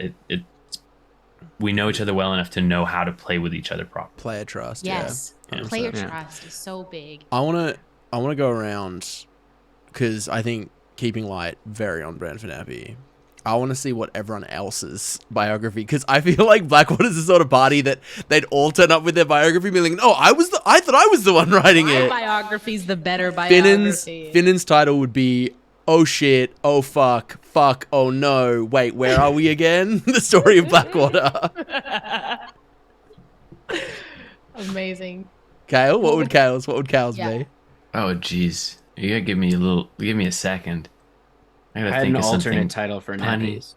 What's an alternate title for Neppies, babe? Eat, pray, slay. That's good. That might be Callie's. That might be Callie's. For sure, Callie's. Eat, pray, slay. I like to think that Clax is a very cool collection of rocks, and it doesn't talk and it doesn't talk about anything we did. It's just all of the places we went and the cool rocks. All the rocks that he found along the way. Callie's isn't about her adventure at all. Hers is a parenting help book, and it's called "So You Have 4 Children with Wings." and one with a tiger. I literally just came up with it, and then you used one of the words from my title. But Kale's would be "You Don't Need Wings to Fly: The Story of Blackwater." Amazing. Oh, that's really good. I love it. But also, you kind of at least need a spell. You know, you just like that became one of the funnest bits over the course of the game. His letters assuming Kale had fly. Yeah. That time when Callie tried to stay when the city was falling, and Kale was like, "Catch me." I did that a few times. I know, but that was the time I remember because that was like story. Well, that was like different. That was like I wasn't expecting it, but I guess that fall was like I know you won't like let me fall. situation. Yeah. When the city was falling too. Oh, Yeah, the When city you're was just like, falling. was falling? I'll see you later. My favorite Yeah. part of that bit is it truly comes from a misunderstanding from Sean's end. Mhm. Like Sean My favorite thing genuinely, is when Sean genuinely believed that Kale had fly and was so perturbed to learn otherwise. Never my did. favorite Not once. my favorite thing is when bits come from just Sean's like misunderstanding or like messing up a name. That's my favorite part. I love those moments. Sean's attempt to recuperate. I miss Sean. I wish he was here tonight. I He miss sends his fondest Sean. regards, and he said in his messages when he told us, he's like, I love the sessions where we just get to gush, and this is one of them. Okay, we're back to the top of the order. Natural 20. Yanis, roll. Roll. jeez. Roll me a d20. Dice roller. Let's see if I Do can it, roll do it, do it, another do it. natural 20. Wait, on I 20 believe- there is going to be a lair action, so everyone needs to make a dexterity save. Dexterity. Natural no. 19. Holy Get the shit. Oh my Stop god. hacking. Fire, Okay. dude. He's lying. There's no way. Okay, No, okay, it's I got on- a good it's one on for Black- you. It's on D&D Beyond, I can see it. I got a good one for you, babe. If Kale didn't have to be the harmonic keeper and he could be with Adonis in any universe, do you think he would stay with Blackwater or would he go back to one of his older parties? Oh shit. You'd go to the Oozeverse. We all know. Ooze, yeah. Universe of Ooze. No, I mean, it's really interesting because when I started playing Kale in Adam's campaign, he was, I mean, so even though I changed Kale's class and I changed a bunch of stuff about him, I never changed the core stats that I rolled for him. So I never adjusted that. Like, I didn't change who Kale was on that level. And I will always regret this decision. But Adam let me roll one extra, and then you could, drop the lowest or whatever. And we rolled at the table, and Kale rolled a 6 for wisdom. Or he rolled Oh my he rolled a 6, and then he also rolled like a 12. Yeah. And I said, okay, well, obviously I put 12 in the wisdom. And Adam and Sean, because I'd never played D&D And Trey, before, in were fairness, like, Trey was also on board okay, with well, you this. guys were all like, it's much more interesting if you have a really shitty stat. And I said, yeah, okay. I'm gonna play, like, how long am I gonna play D&D for? It's only gonna be 6 years of my life that I have to deal with low wisdom. Little did you know that it Little was going did to I come back know. and bite you in the butt. So basically how I phrased it from the beginning was Kale was very street dumb. Like, he was a Yeah. small town guy. He didn't, Kind of what Finnan began, like... yeah, he was very sort of like, he just Early didn't Kale know. was Finnan. So when I played him in the first part of the campaign, he was very unsure. He was very, I don't know where I belong. I don't know what I'm doing. And when he found Adonis, that was sort of for him. He didn't know that he wasn't straight. Like, he thought he was straight. And when he found Adonis, he was like, yeah, Adonis was like, oh, like, there is more. Like, you don't have to be this box, right? And so for Kale, that was like, it was like a big sort of awakening, and because he also didn't have like full memories of where he came from, so he was like, he met this person who cared for him and liked him the way he was, and was like, it's cool to be you, whatever that freaky you is. So Love that. I think regardless Just trying to be of freaky. what universe he was in, he would be with Adonis because Adonis saw him, So if he hadn't been the harmonic keeper, I think he definitely would have, with the help of Adonis, gone and looked for places he'd been before and tried to sort of close chapters that needed to be closed. But he definitely would have done it with Adonis by his side. That's for sure. His parents just fully abandoned on the Michael That's so Fastmaster. Hey, they had other characters, NPCs to look after them. They did. And they weren't, yeah. Another character's parents. There was, yeah. Two And sets of also- parents. And also, like, Clay Aiken. Sean's character would do this disturbing thing where he would become my mother and then like flirt with my father. No. But he also, when Kale died. Oh yeah, when Kale died. One of the genuinely the darkest thing I think I've ever seen Sean do in D&D was Kale died, and I was like full out died. Yanis was like, I don't want Kale to be like gone. And I was like, cool, let's work out some cool stuff. And so he got like sent to a different universe, which led us down the kind of rabbit hole that eventually had Kale come to Blackwater. But Vinton, Sean's character, had mask of many faces, so could cast disguise himself at will. No, terrifying. And disguised himself as Kale, so that they didn't have to break the news to his parents that Kale was dead. And it was I remember, That's fucked up. I remember like Sean was like, I cast disguise self to look like Kale, and I was like, don't do this. I think the moral of the story is don't give Sean that power. Is what I'm hearing. Yeah. You can't give Sean Dark power Sean. like that. Don't give Dark Sean power like that. Sean, we love you so much, and I can't. I don't know if I still love Sean after that. It was. I can imagine It that, was like, great. I can picture the face that Sean would make at the telling of that story. He'd have that. Oh yeah. Amazing. Okay, who's next? Is that Adam? Oh, yeah, It's not me. Jack off a ghost. Oh my Natural God. 20. So you jack off the ghost, you get Hey. natural Ooh. 20s. It's just facts. Okay, I'm gonna punch you right in the gut with this question. Oh no. Yeah, Does bunch, Take Finnan that pump. have any regret? Not after. He has experienced so much at a young age that generally when you do, it comes with mistakes. Does he regret anything about his but he makes experiences so far? mistakes. Yeah, he regrets a ton of things. Like, Yeah, what does he regret? Well, Like, I think like lay it out for me. The I think- dogs? Yeah, Dogs, God, the dogs, Does he dude. Listen, regret there was a adopting a lot lot of- of dogs? I gave Tim a lot of fucking ammunition just When being that a came to me, I dumb was like, kid. boom. Yeah, I was just like, The I dogs, feel like dude. I was loading. Adam a just gun, walking I was around pressing my starting head. fires, Like, yeah.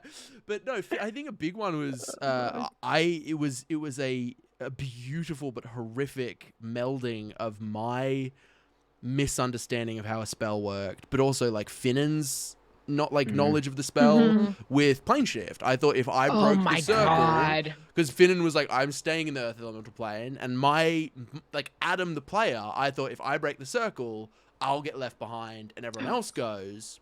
Ooh, yeah, And it that was one. like, no, you need a closed circle. It's the person who cast it gets sent. Big regret there. Like, that's a huge regret. He, That was fucking caused a massive good. amount of pain for Kokanee, because Kokanee had to do some, crazy cross-planar spiritual almost shit. killed himself Almost killed to himself trying to save save Neppy's Neppy. life. Oh, that was such a great example of like a mistake leading to such interesting storytelling. Like it just led to it was See, fucking- interestingly, I don't think as Adam I have any real regrets for Finnan, because anything that I might have regretted in the moment or in hindsight a couple sessions down the line always turned into a really cool narrative moment, and it turned Finnan into what Finnan became at the end. And I loved how Finnan kind of ended his story, was he was like, I fucking absolutely. get it now. I've gotten where I need to be. There was a bunch of things that I think the person of Finnan would be like, oh, I wish that hadn't have happened. I wish I'd gone about that a different way.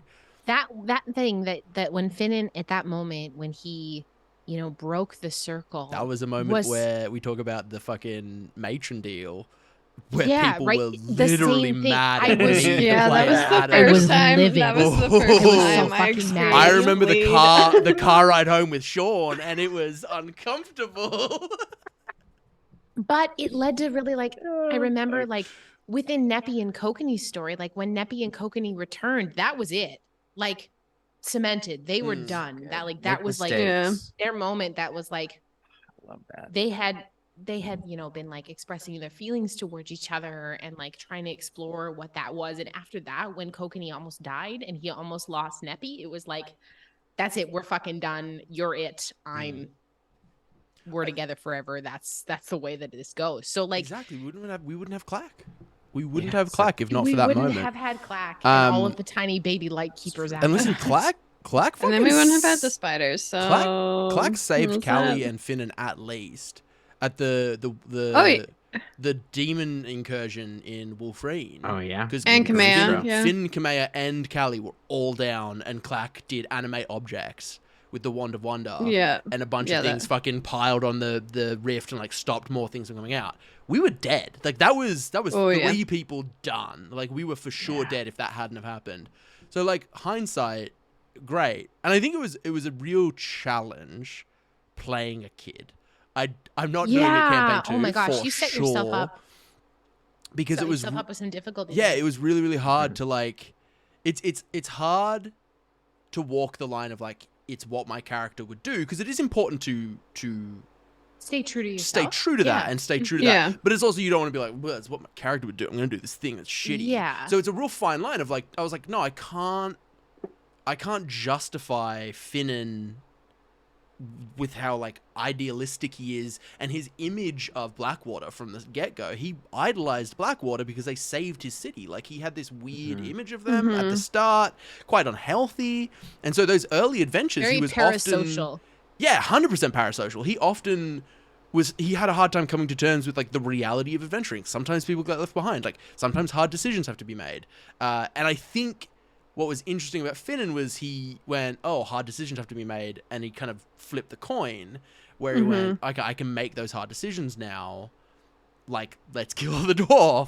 And so people are in the chat are talking about the Duragar dilemma. Yeah, and the talking Duragar about like dilemma how that was one of the things that almost like cataclysmically drove a wedge between the party. That was also a very, very angry post Zoom call. Yeah, that was doozy. And again, like in the depths of COVID, like really holding on to each other as strong, My big regret, fence posts.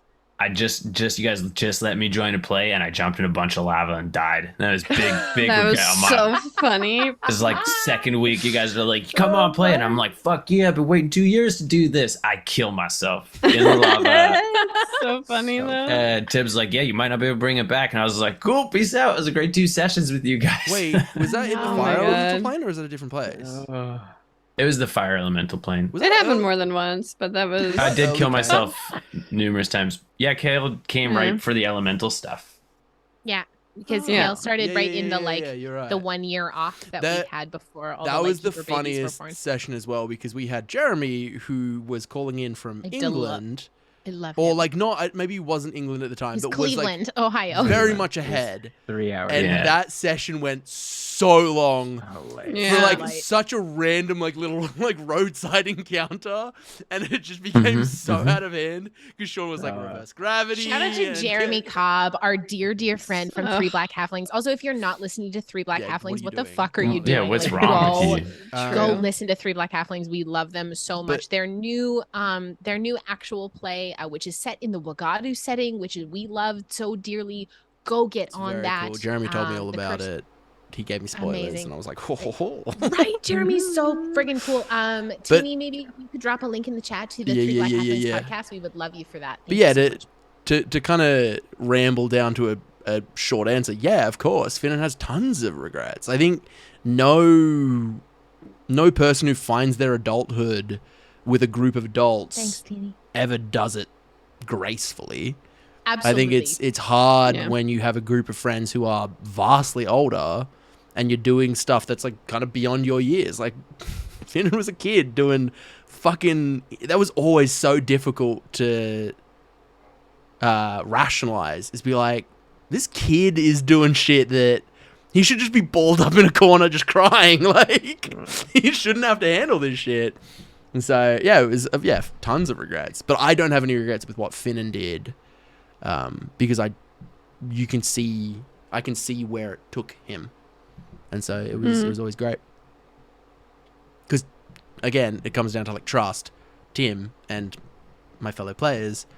I could trust that at no point was it going to be like, even if I made mistakes, which like again, I made a mistake of how the plane shift spell worked. That was just me fully not understanding how the spell worked. I love And that. We're learning D&D. But you gotta learn. I find moments like that so cool though, because there was so much in D&D that like and this still is. Like, I don't know. I only know what I've experienced. So like, there's so much that I don't understand. So like, I would never want to know either. That's the other thing. Is like, I'll see you guys react. I'm like, oh, that's bad. Me and Callie both don't know. Let's go. And I would play off of that because like I Sweet wouldn't know, cinnamon but roll. neither would You sweet Callie. cinnamon roll. So it was like, Making mistakes is know. the best. Yeah. The I love it. best Yeah. thing you could do in D&D. I love that how comfortable our party became, like, in character fucking up. Like, I think that was so great, and that there was always, like, of course, those first sessions, especially when we were getting into the like deep narrative. I think about like the Duragard dilemma. I think about like when we had that intervention with Finnan, where Finnan was like, "I'm so fucking many. leaving," and we were like, "No, you don't get to leave. You don't get to leave the party." And like talking about those like big, strong feelings that characters get. It's just like, it's so cool to see how we have grown as a party, and I think that really culminated in the last couple sessions. And the way we were truly able to, watching us play together at a table live together, I think was just one of the It's wild. It was beautiful Good. to like It see was- how we it- play together. It will It be was so forever cool. one of the highlights of like my entire life was I getting always- to play those sessions live at the end. I know that sounds It was- ridiculous, no, but it it's was not just stupid. so No, good. it's not at all. No. I always know a session was real good when I rewatch it when it's done. I can't remember for the life of me. I can't remember what one I rewatched. But there was one once where it was on Zoom and I rewatched it like twice before I fell asleep. I I'll tell you can't the remember one- which one it was. I the can't ending- remember. The ending I watched numerous times was when we were it was the end of the 1 year and we went to the top of that mountain and Callie's mom showed up and that was like the first time we were using Sirenscape and there was like the lightning and the music. No. It was the session where like where Lennon and I were sitting next to each other. Oh yeah, And there was that actually. one Yeah, moment that where shit was so Lennon and fun. Tim switched places, and Tim and I were playing as Kokanee and Neppy. And Adam, you Yeah. messaged me after that. You were like, that was one of the most intense D&D moments that I have ever witnessed in my life. Yeah, And it was I a like, lot. "Thank you so much, like, to be able to bring like It was intense to the point where I was like, I shouldn't be here. Like, it was like, I truly, because you're like, I think it was a thing because like you're married in real life. we are. And then you were playing characters. You're who are married? Spoilers. No, but it Oh my truly god. felt like I was What's like, next? it felt like I was like, I'm looking in on something that it doesn't involve me. Like, I'll just real quick, just like, I don't need to be here. Like, because it was such good role play that I was like, oh, I'm watching something that And I I shouldn't.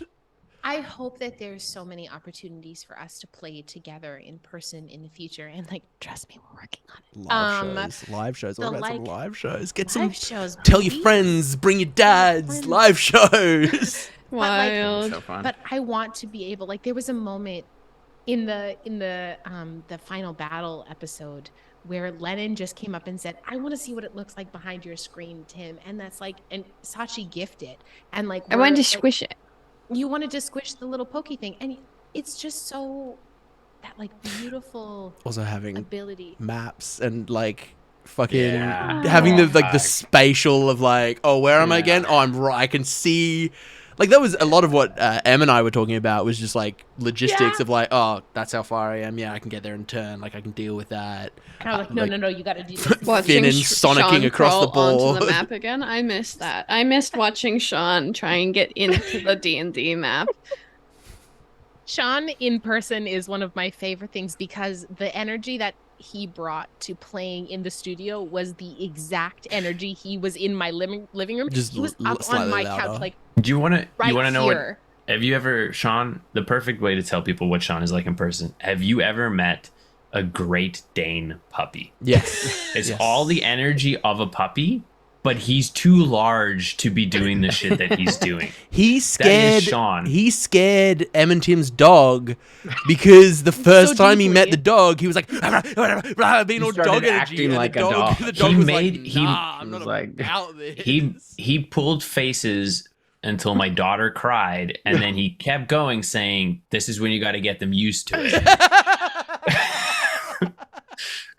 And also, I love Sean because there is like I was thinking about our visit to our Blackwater family visit to the pumpkin patch that we had. There is a beautiful video of Tim, not Tim. Tim and I are standing behind, but Sean is walking ahead with our daughter, and she goes, "Uncle Sean, can I hold your hand?" And he just takes her hand, and they walk forward, and I'm like, this is the most giant Great Dane puppy. Can I sell Sean out for right after that moment? Yeah, please. Because Sean then gets to meet and starts talking about how much of a human Cece is, and how it's just great that she's like talking and can hold conversations and stuff now. And She's so grown up. She's truly a human. She's not a baby anymore. Yeah. No, she's. Tim and I have kids, and they're so. You great. have kids? Awesome. We have. I'm kids. finding Spoiler. out so much tonight. Wait, What? but did you have Yeah. those kids Married out of with wedlock? children? Like, what's the deal with My that? No, dude. We've been married for a while. That's so long, Tim. So long, so much You marriage. think you know wow, people, marriage. and then this Yeah. shit I comes know. out. I can't believe I didn't know you were married and had Okay, kids. whose turn is it? Whose turn is it? We have Believe fully it's tangent. Len. Len, roll a dice. Roll a Isn't dice there for me, someone baby. between a it's you. 12? Thank you so much. for That the seems like a sub, lie, the but I sub, did Stefan. roll it Thank you. earlier to be prepared. It's a 12. It's a 12. Okay. Let me go here. Let's get a. You know what? That sounds like it'll take a Callie question. Yeah, here we go. Callie has gone through so many transformations, including the Oath of Vengeance to Oath of the Crown, finding her parents, etc. She has been through so much external as well as internal change and come out so much stronger because of it. How is Callie doing now that the campaign has ended at the end of this time jump? At the end, oh, so good. So good. That's all she's wanted. Like, I think that was such a hard thing for like me to roleplay near the end was like because I struggled because it was like Callie doesn't want to be here. Like Yeah. it's hit the point where it's like Callie's here because she like has to be and she loves these people that she's in this party with. Callie doesn't want to be here. Give her the chance, she'll leave. Like she'll go. But so she's absolutely thriving because like I think at first vengeance was like definitely what she was looking for, and that was like written into her story and stuff, and it made a lot of sense. But then like when she changed, it was after she had kind of done everything that she had set out to do at that point, and the reason why she was still there wasn't because she like wanted to continue doing that, but was more so because she had fallen in love with the people that she was adventuring with.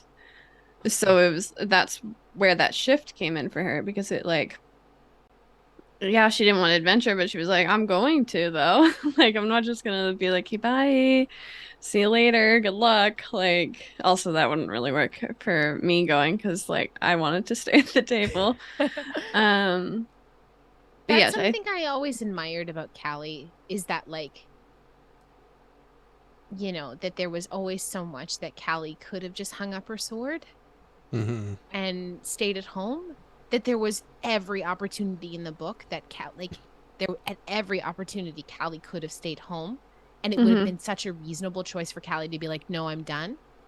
And yet Callie kept going.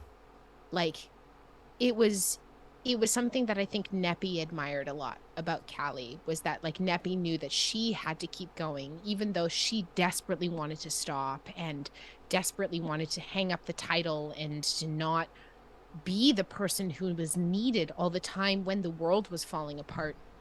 And Neppy admired fucking so much that Callie kept going and said, okay, like I think there was a lot of moments for me that where Neppy was like, okay, Callie's keep going, so I keep going. And if I keep going, Callie has to keep going, because if one of us stops, then the world falls apart. Yeah. Mm.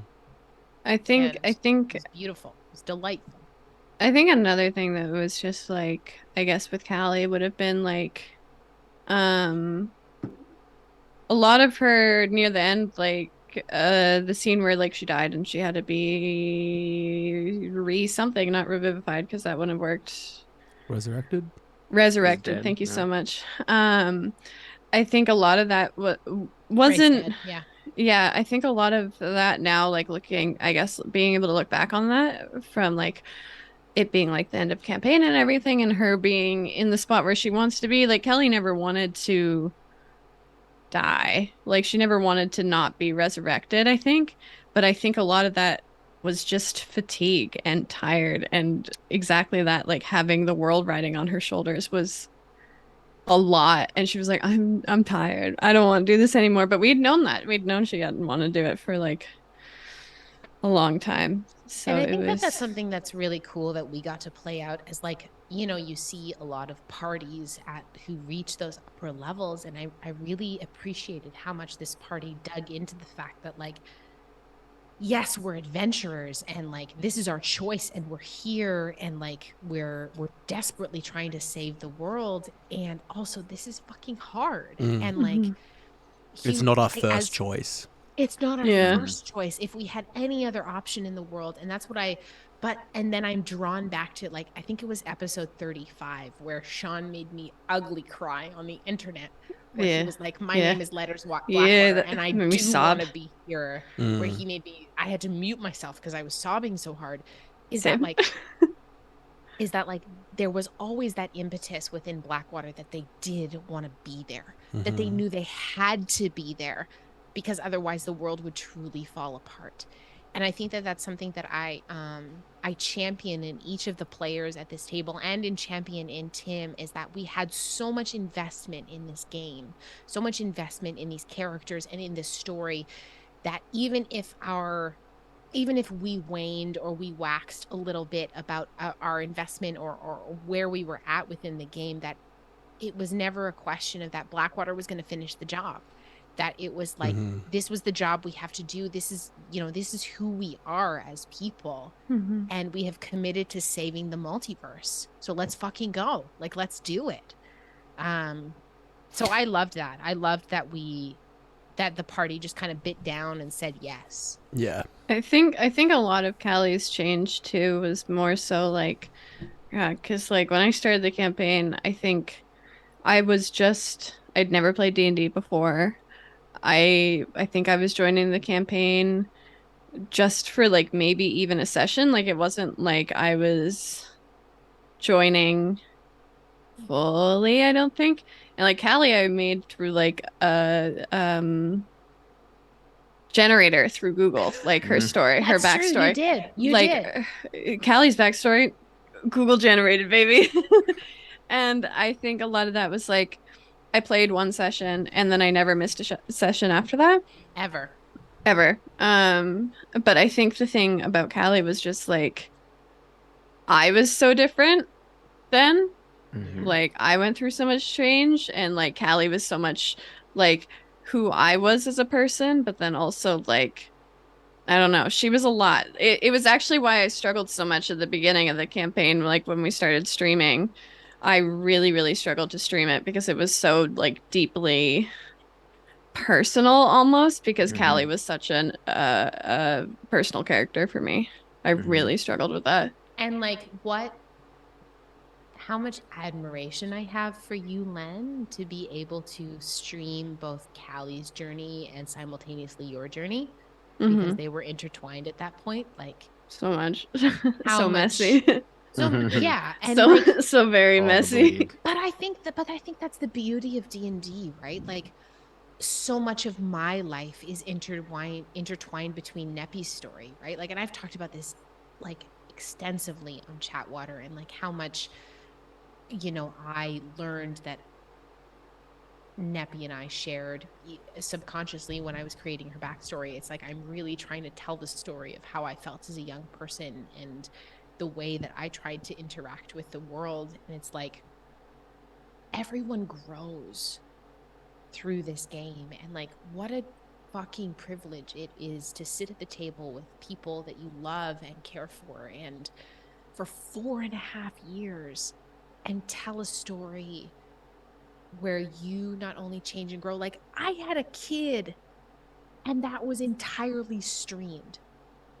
Yeah, Like- your child was how I dated our D&D campaign. Like, we started this D&D campaign before my daughter was born. Yeah. And I was pregnant with my son and like gave birth to my son and then came back to D&D. Oh, my son is alive. So like, that's nuts. Yeah. That like marked periods of my life have been marked like through this game, and I often judge like what was going on in my life based on A, what was happening, and B, where was my D&D character. It's Yeah. wild when I think about when you were pregnant with Beano, and you literally messaged me. I think it was like 2 hours before the session or something like that, where Yeah. you're like, "Hey, not gonna make it. Definitely having a kid." And I was like, I'm in "Cool, labor right now. yeah, that's good. I I'm in had labor right now. I was so paranoid that because we were doing like a side campaign too. We weren't doing the main campaign Yes. at the time, and I was so like concerned of the idea of being midway through like DM narration and you being like, "I gotta go." Like, this is happening right now. I was just like, oh god. So honestly, it was a moment of relief where you're like, no, this is happening before the session. I was like, oh. It's wild to think about how much of my life has been on stream. You know what I mean? And yeah. like how much change I've had as a person, like have had a child, moved jobs. I've not changed at all. That's not true. That's not true. You've changed as a person. We all I'm have. static and unmoving. No, that's not We true. all have. Speaking of change, whose turn is it? It is Tim's, but in lieu of Tim, because Tim had to step away, why don't we do a letters question and we'll see if we can yes. answer it in character. Yes, Oh my yes, God. yes, Let me- yes, let me- yes, yes. I also let me- just before we go, Bah! just to, Bah! but, when I think one of the things I realized as a player was when the player, like more so early on in the campaign, but I was more in tune with it later on in the campaign, when the player was not doing well. I would be more reckless with my character because one, I didn't care what happened to my character really, but I also, this is so sad in some ways, I also just really wanted to see that people cared. So it was like a thing where I had to put myself in check, and it was like a thing I think that happened a lot when I was like at the beginning of campaigns where I was like more so than later on. But yeah, there was so much. Silly bleed. Silly bleed. Bleed is such a beautiful concept. If you don't know what bleed is, read up on all of the research by Dr. Sarah Lynn Bowman. She writes some fantastic stuff about Nordic LARP and what's that like. And go listen to our Chatwater episodes about bleed and hear me and Yanis and Sean talk extensively about bleed. I need It's a everyone to beautiful get thing. into character as Sean right now, so I'm going to do a quick... Okay. Wah, wah, wah. We're all into it. Okay, here, I have a letters question. Where did Letter's love for business come from? And is there a business he wanted to create early on in Blackwater's history that he hasn't yet? Oh, I have one that immediately came to mind. I think Letter's love of business could have stemmed from wanting control, because a lot of his life he wasn't in control of, but he's really in control of business and his own business. That's a capital T therapy moment right there. Like, damn. I think that's pretty spot on, but I also think I think he was always a businessman because like his whole thing was branding. Like when the first time we met him as Firebrand. Like he came in with branding. He was a gladiator. Like he was all about appealing to the brand. He was one of the first people to like bring the idea of like character brand to the table, where we were like, oh, this is like don't step on my brand kind of vibes. And he so- was trying to sell us on Baba. Like he was trying to sell us to He's go always. I don't work think there was for Baba. I don't think there was ever a moment where Letters wasn't a businessman. I think it was just like means. It just became a moment of means where he was like, oh, I can fucking this is my opportunity to do shit in a business sense. Maybe Tim has better insight. Maybe Sean talked to you, Tim, about like Letters foray into the business world. Was that something that you guys had a conversation about, or like with Dresda? or just like was there ever Or a from the point, beginning? Yeah, from the get go, was there ever a point where like Sean was like, I want Letters to get super businessy? Well, like there was the initial, like when he was like going to like sell you on Baba. Yeah, That was like, yeah, I caught a bit of that. That was his, like, that's what we talked about, like his motivation being. And then when it changed, we kind of were like, there was kind of a like, is it cool? And I was like, yeah, absolutely. Like, it doesn't have to be, you don't have to stay in this lane. Because I told him when I was like, that's the initial, like, that's what gets you in, but it doesn't have to be like, you don't have to. and also That like doesn't have to be make it or break it. But at that when moment, we weren't sure if Sean was like exactly coming for a full time, or if he was guesting. Like, yeah, it was yeah. I thought we were answering this as Sean. right. That's true. Shit, Then right. the business stuff with Dresda, that was like, I think in one of our earlier breaks, the 1 year break after Velsum, he brought that to me of like something that he wanted to do. And I was like, yeah, that like makes sense. And we kind of talked it through, and like kind of worked it out from there. And we never got into like super heavy mechanics around it, but it was like, it was always kind of in the narrative realm. But and I would say the closest it got to kind of mechanic stuff was when it came up with Kane. Yeah. Because like that was when I sort of thought about it when he originally brought it to me. It was like, yeah, that's just like another aspect of his character, and something that he now cares about that I can use against him later on. Yeah. The DM's folly of like, what can I use later on against you? I'm trying to think about how Sean would have answered that question. I feel like it would have been like a yes. And then he would have gone for it. I feel One like- second. I feel like the like, I want to speak to like the thing of like DMs giving you things to ammunition against you, and it's like, it's like I know with Get the fuck outta here, Neppy, Tim. You know that we load the gun for you. we absolutely load the gun Yeah, for it's Tim, great. and it's like I loaded a gun for Neppy, and like I gave Tim 3 guns for campaign 3. Oh, Like, I've given Tim a whole army. I've been like, hurt me. Please. hurt me. Hurt Please. me. But I think that that's the beautiful thing is like when you have trust with your party, and it's been really cool to like, because I've never finished a campaign before, and now to have finished a campaign, it's just like, okay, I get to I've also never started a campaign in a sense that where like I knew it was going to consistently keep going, because like I know we started Alpha campaign, Adam, we started that at what level 1, and then One, we yeah. started You got to we level started- 11, so you like we maybe did a level, decent like, level 9, level 10. a decent chunk. Yeah. But and like we started Blackwater beta campaign at level 5, and then took it all the way to level 20, with most of that being, you know, level 8, 9, 7, somewhere there to 20 being streamed.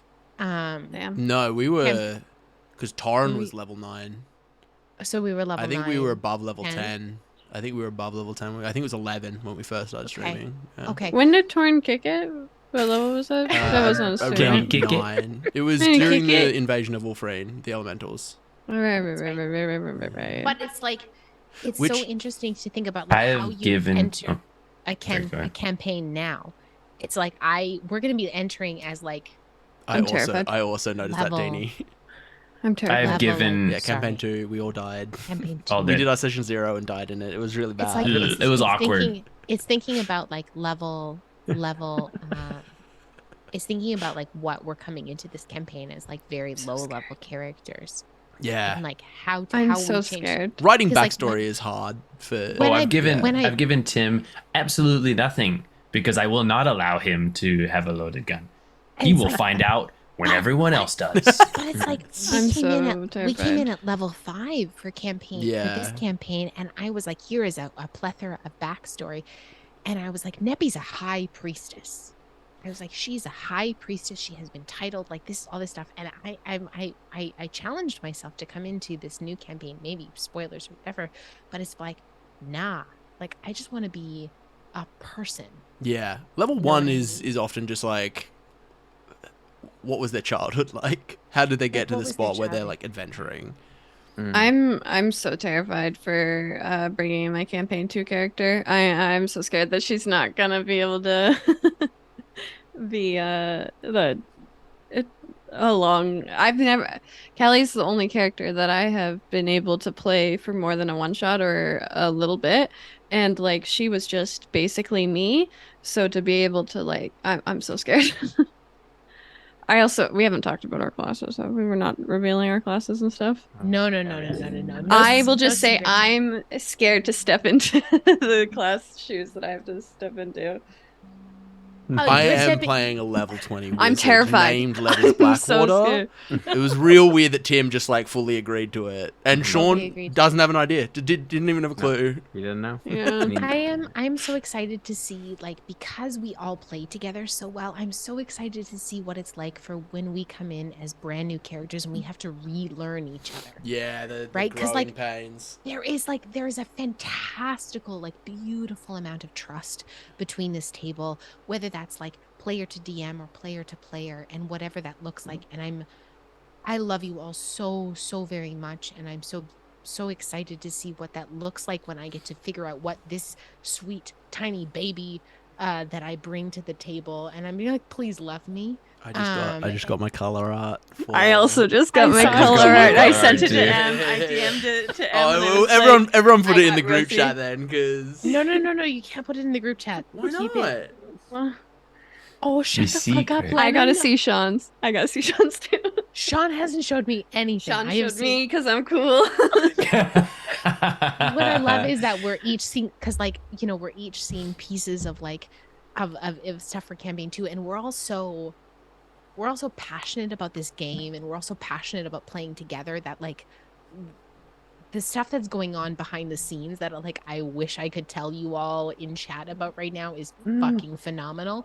But like, this cast is so excited to bring you another story in this universe. Like, you know, and we've seen what it's like for casts to tell stories in multiple universes. Like, you see the CR campaign, like, you know, Critical World campaign 1, campaign 2, campaign 3.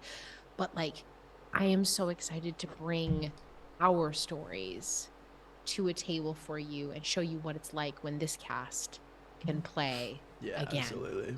together. Yeah. Like, our first campaign was magic, and I cannot wait to show you the absolute fireworks of I think this one's gonna be so good. I'm very excited. It's fucking It'll dope. be good. It's gonna be good. Tim, are you excited about campaign 2? Or are you stressed? Yeah. Which is more? A little both. A little both. Although, When I like, say- because my work is very, very, very busy right now until this weekend, Not going there. I have not thought about it much. So Like, I to- have a general idea, but it's like I haven't. when I say I didn't give Tim anything, it's because literally there is nothing to give with my character. There is very little backstory required. So it'll be interesting because I have always I did the same thing when I started with Kale, with Adam. I basically went, I don't want to know my backstory. Like, I want to find out.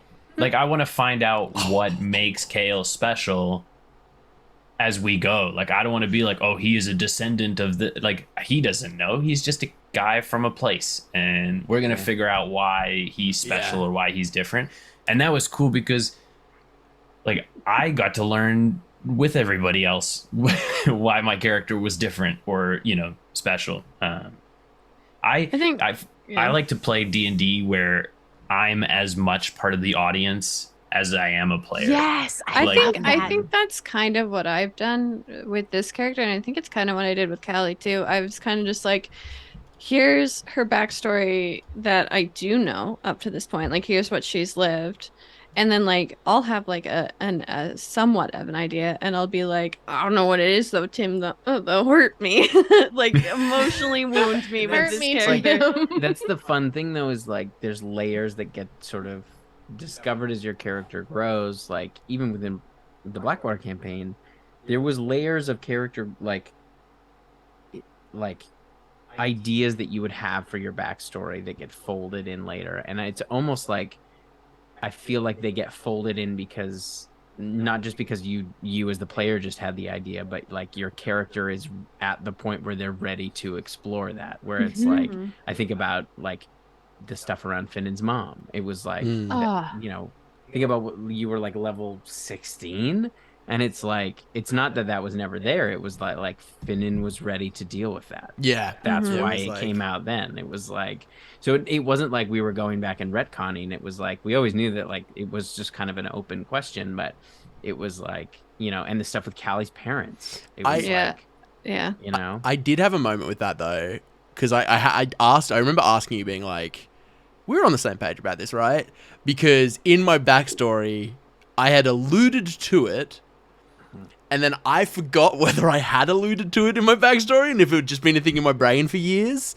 And so I was like, Tim, I told you this, right? Like, this is something that's been a part of my character for like a lot. And Tim was like, yeah, you're Tim good. always remembers. He like, remembers I couldn't everything. remember if I'd like built that in or if it was just something that it occurred to me.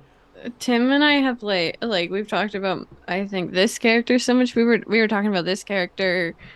Like we went to the Scarlet Witch movie, and we were talking about like that's what we spent like the whole ride back to my place was just talking about this character and the logistics. But we were still like deep in Blackwater. But Are you I was talking like, about Doctor Strange? Yeah, but Scarlet movie. Also, I want to say, this is a little patting us on the back moment. I've seen all of the character art bar one, Len. Feel free to send it at any time. But aesthetically speaking, no toes have been tread on, and like through no means of like us communicating with each other, we just like made a group of people who are like very aesthetically different and satisfyingly like singular. So kudos to us. Same thing when I met with the dice maker. He was like the colors that I threw at him. He was like, "Yeah, nobody's chosen. Nobody's chosen the same colors." Fuck yeah, that's amazing. So maybe you know what? Fuck it. Here, Fuck Len, it. I'll do a trade. I'll do a trade. I'm gonna tease our dice maker just right now. I'm gonna do an official announcement in a couple weeks. So we are so excited to be partnered with Familiar Dice. Familiar Dice is a local dice maker who is here in Vancouver. He is passionate about the craft, a longtime D&D player, and we have just been so fortunate to be meeting with him over the last couple weeks, and he is sponsoring our entire dice making campaign. He is making custom sets of dice for each of our characters, as well as a storyteller set for Tim, kind of continuing on the tradition of making a storyteller set for Tim. So like you'll see more promo in the coming weeks for it, but like damn, I am so excited for what Familiar is bringing to the table. Yeah, it's very cool.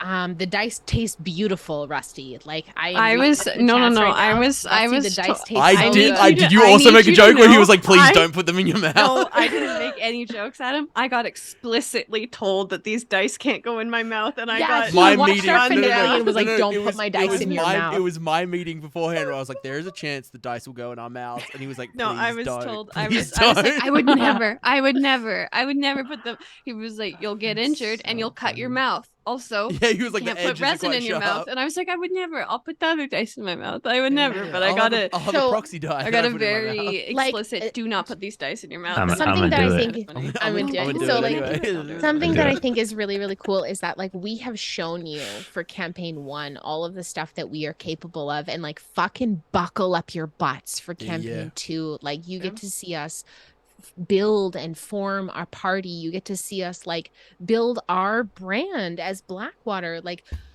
granted, we will be Blackwater for the entirety of this thing going forward, but this new party will their party name won't be Blackwater. Like they will have their own party name, and I am we have a bunch of stuff in the works right now that I am so excited to show you.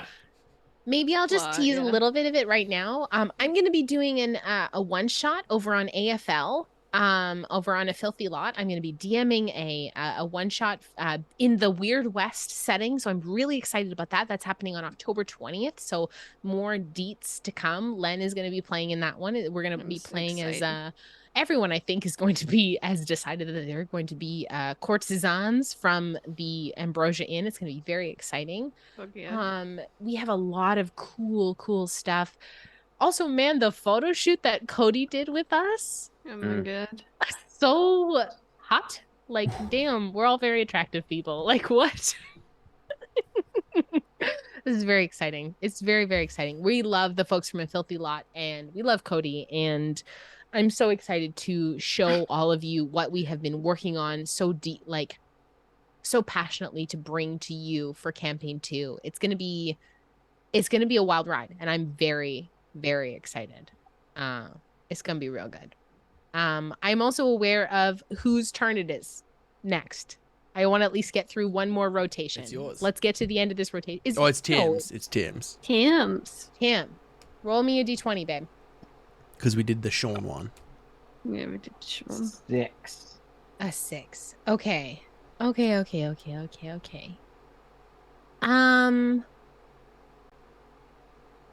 Okay, for Tim specifically, were there moments that you really liked or were surprised by and that you felt like really defined specific characters or the party?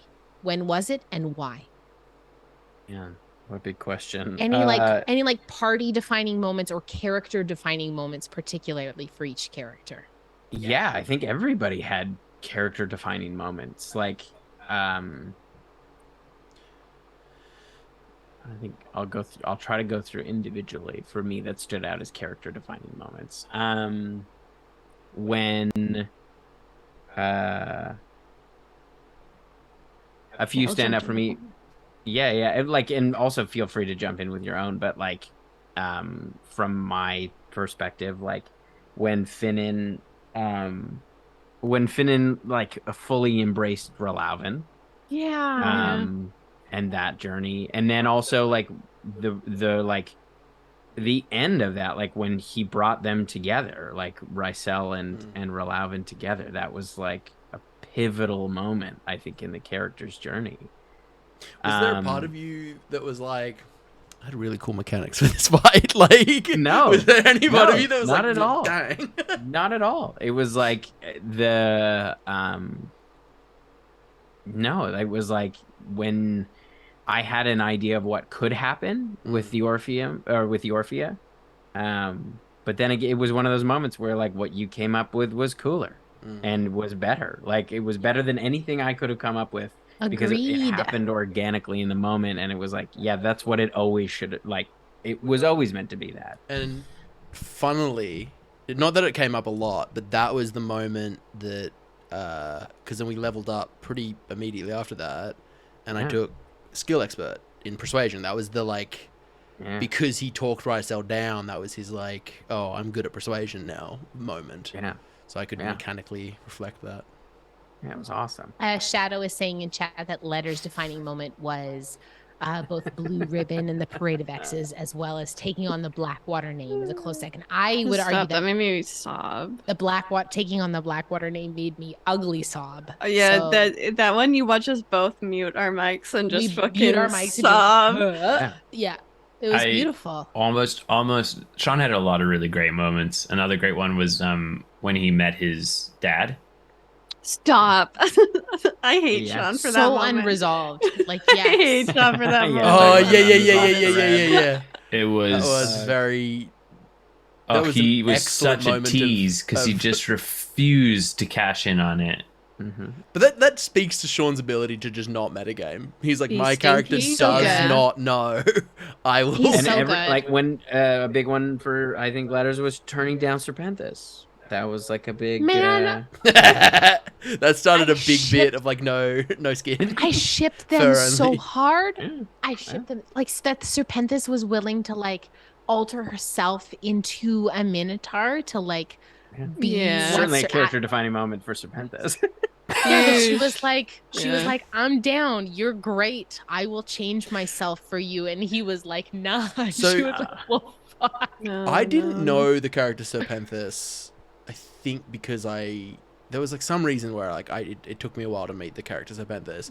And You weren't there. wasn't 'cause there. We were, yeah. And hearing secondhand, I thought that the character was a knight by the name of Penthus. For the longest time. For a very, very long time. I thought it was That's so Sir funny. Penthus. That's so funny.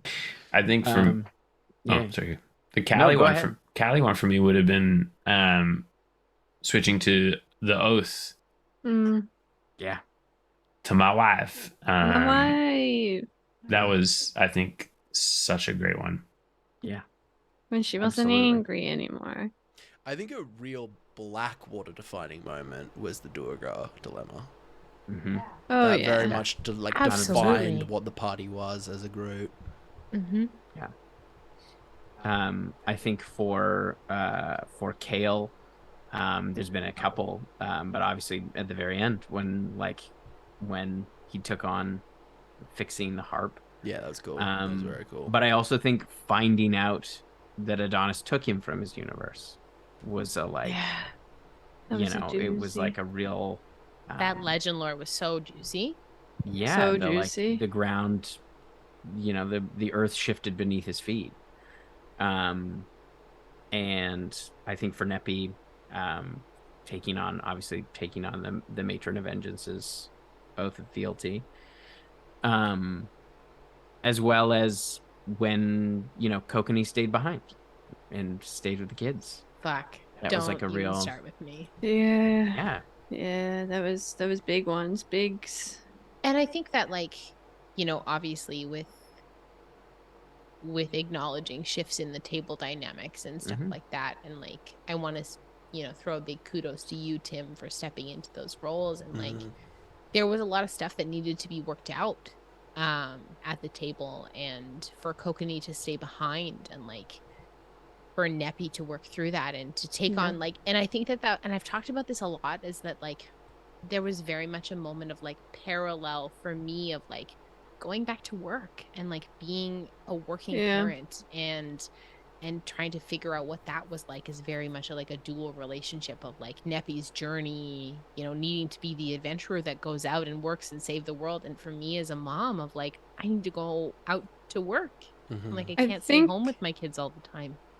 I think a moment for me that wasn't like necessarily just Callie, but one that stands out to me, and it's not even like a huge one that happened, but it was when when Letters teleported us to the top of the mountain and we all started to suffocate. Yeah. The moment where I think that was one of the first moments, if not the first moment, where it was like we really realized that, like, because Callie wouldn't leave Neppy because Neppy went into Yes. shadow form, and I Neppy think that did. was She one of did. the. She did I do think that was one of the first moments where we really realized that, like, oh yeah, like we won't leave. Or oh my god, the giants, was when such a Callie got grueling slung over the fight. shoulder. And Oh, Neppy I was just like seeing the fucking giants up the severed the hill. giant in half. Nuked the Like, giant at you. There's been so many times where it's like Callie or Neppy is stuck one place and the other one's like, nah, I'm also staying here. Like, I'm also so curious too, Len, to like watch what our new character's dynamic is going to be. it's gonna be around- different. It's It's going to be gonna very different. yeah, it's gonna be One- very different. One for Kale that might not have been as registered by the audience, but was a big shift for me in how I played Kale, was losing the mandolin and having Clack die like right next to each other. Oh my That was gosh. such a Yeah. big Because one. I used to play Kale fast and loose. I mean, I always played Kale fast and loose, but I used to play him There was shit. exceptionally fast and loose. And Mhm. that was like, it was partially because me as a player wasn't as invested yet in the narrative. And then Yeah. also Kale wasn't as invested. Like he was there, but he was like kid who had been given a task and he was kind of goofing around while he did it. And that was a definite for me, was like, fuck, like I have to, like, I don't want to be the reason that I hurt Adonis, and I don't want to be the reason, you know. That moment when Neppy and Kale had to go call letters and be like, you need to be here now. That, I think, like, I got to watch Kale shift. Like, Neppy got to watch Kale shift. And, like, she was so acutely aware of, like, the changes that he was going through at the moment that, like, I think one of Neppy's biggest, and I mean, maybe that's just how I exist as a person, is that, like, so aware of what's going on in the party and the group dynamics, and is just, like, trying to hold everyone and keep them safe. And she realized in the moment that's like, oh my God, Kale is like going through this. He's being pushed through this, and we've all been pushed through this as Blackwater. We've all been pushed through this, but he is like brand new to this. Kale calling here for the first time. Like, yeah, that phrase, you're right, Rusty, in the chat. Like, time to grow up. Like, time to buckle up. Like, here we go. Kale calling Kamea when Callie was like dead and not able to be brought right back. That was a big one for me too. That was fun. Kale like picking up the sending stone and calling Kamea after the battle. That was a big one. So yeah, there has been a number of moments, big and small, throughout the whole, and that, like, I think that's a real testament to all of you as players, is that you always remained open to those moments and didn't shy away from them, like, to preserve what you thought your character was. It was like, there was never, like, I can't think of a moment where any of you came up against a situation like that and pushed it away or resisted it because you're like, oh no, I don't want my character to change, or like, but I have this idea of who my character is. It was like you were all very good at embracing, like, this is happening, and like, yeah, my character is affected by that, and this is how they're different now, for better or for worse. Like, it was cool. There were so many times where I texted or like messaged him and was like, I don't want to do this, but I know this would be happening. Like, I know that, like, I think one of those times was, I forget why it was. I think Callie was just generally freaked out, but the voices of the faces on the wall walking down the stairwell, I was like, Callie can't do this. There were so many times where, like, I'd just messaged him and I'd be like, hey, not to shoot myself in my own foot, but to do exactly that. Yeah. And it's like, this, because I wanted to keep her, I guess, real. Yeah, well, you were honoring the reality of the like fully realized characters that you had made, like, that they weren't just these archetypes, that they were people who, you know, were more complex than just whatever their archetype was. I love that about our table. And like, and this is, you know, this is permeable with so many other tables, is that, like, challenging an archetype and, like, you know, recognizing what aspects of an archetype that your character represents. And, you know, I think of Neppy as, like, honoring her piety, and, like, her piety as a cleric is, like, such a strong archetype. But then being able to maneuver and shift and do all those wonderful, beautiful things that I've done with Neppy to, like, create her as, like, a very multifaceted, multidimensional cleric beyond the mold of what a cleric is supposed to look like.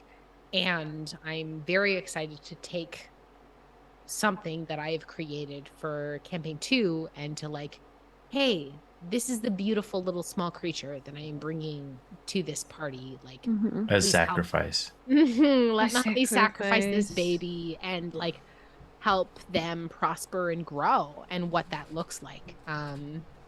And I think that takes a lot of trust to, like, bring another character, you know, to a group. And I'm grateful to all of you and we're all so fucking excited about campaign 2, like, especially with the art and the dice and everything that's been happening, is we're all so excited about it. And I can't wait to show I just want to everyone. interact with my friends as a Yes. character. I want to do it so bad. I have been struggling because like I've seen Sean recently, like in person. We hung out, I think a week ago, Monday we hung out, and like we just talked. I was like, I would let's get to D&D so I can just like interact in character with your character because I think it's gonna be so fun.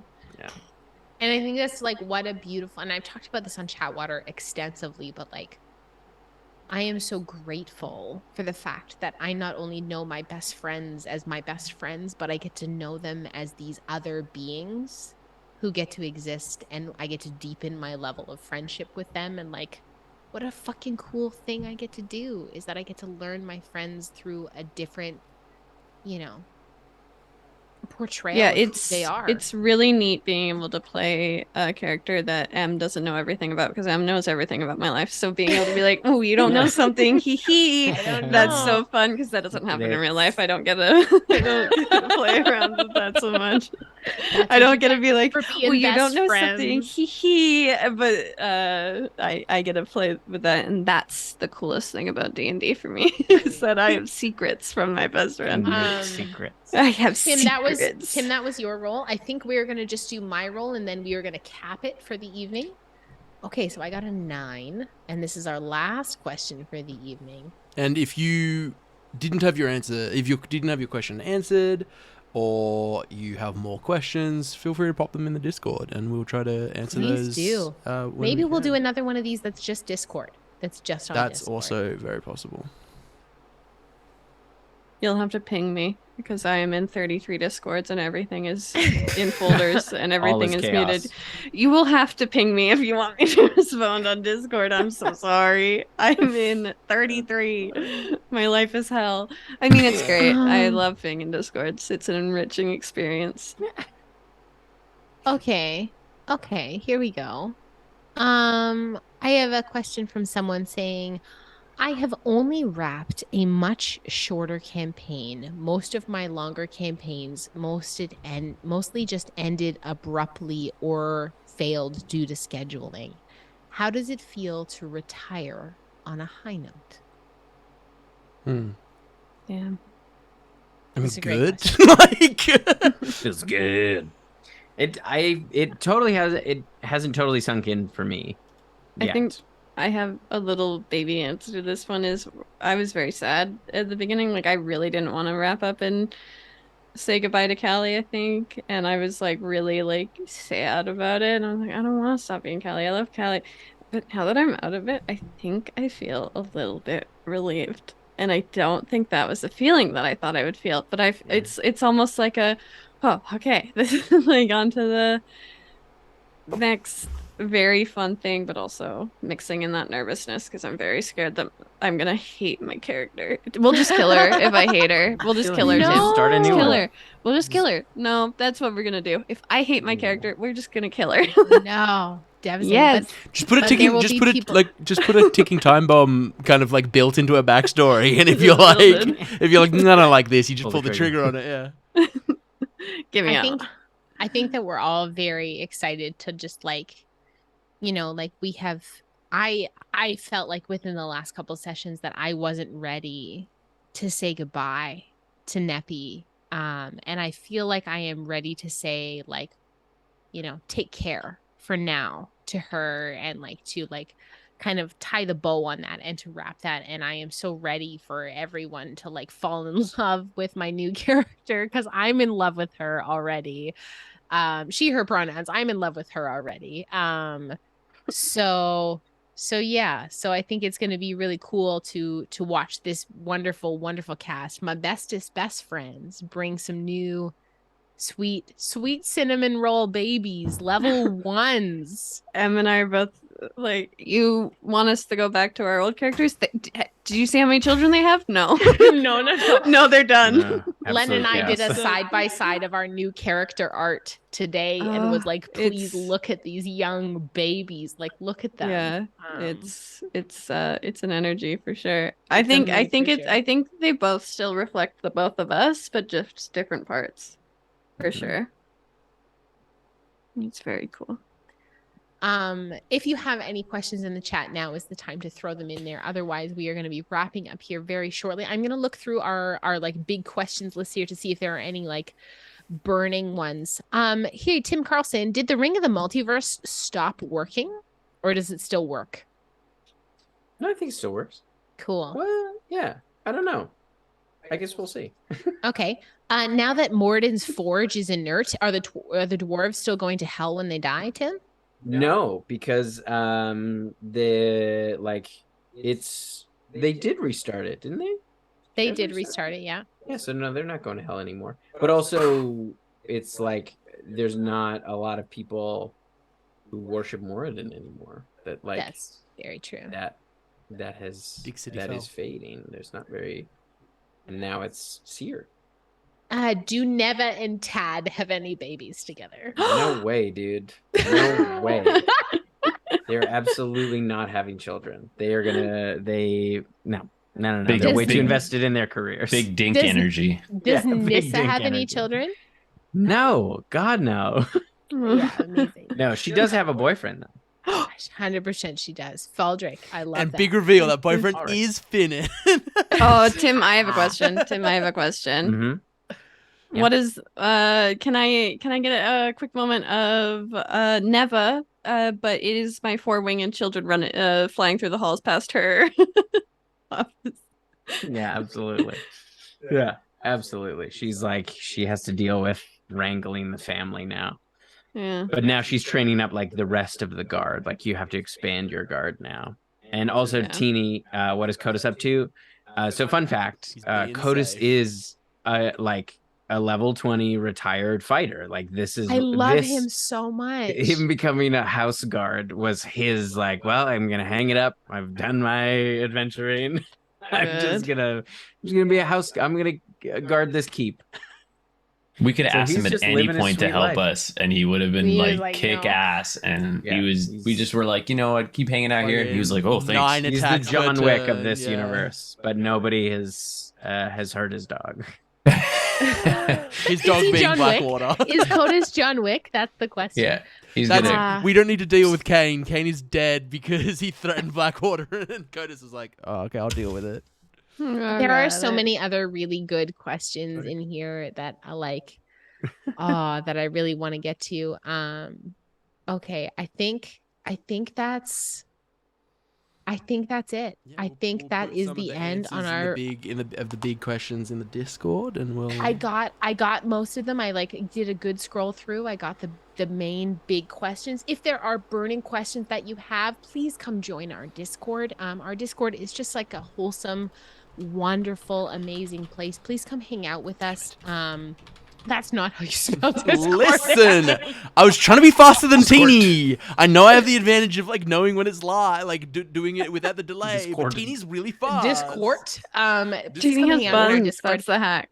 Our Discord is just a delightful place. I have such a fun time in engaging with our Discord.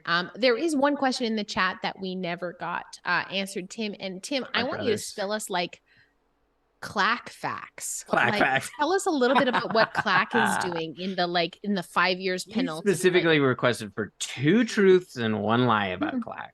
Yes, your brother did do that. Yeah, and then he also personally messaged me demanding that I do it. Did he message you?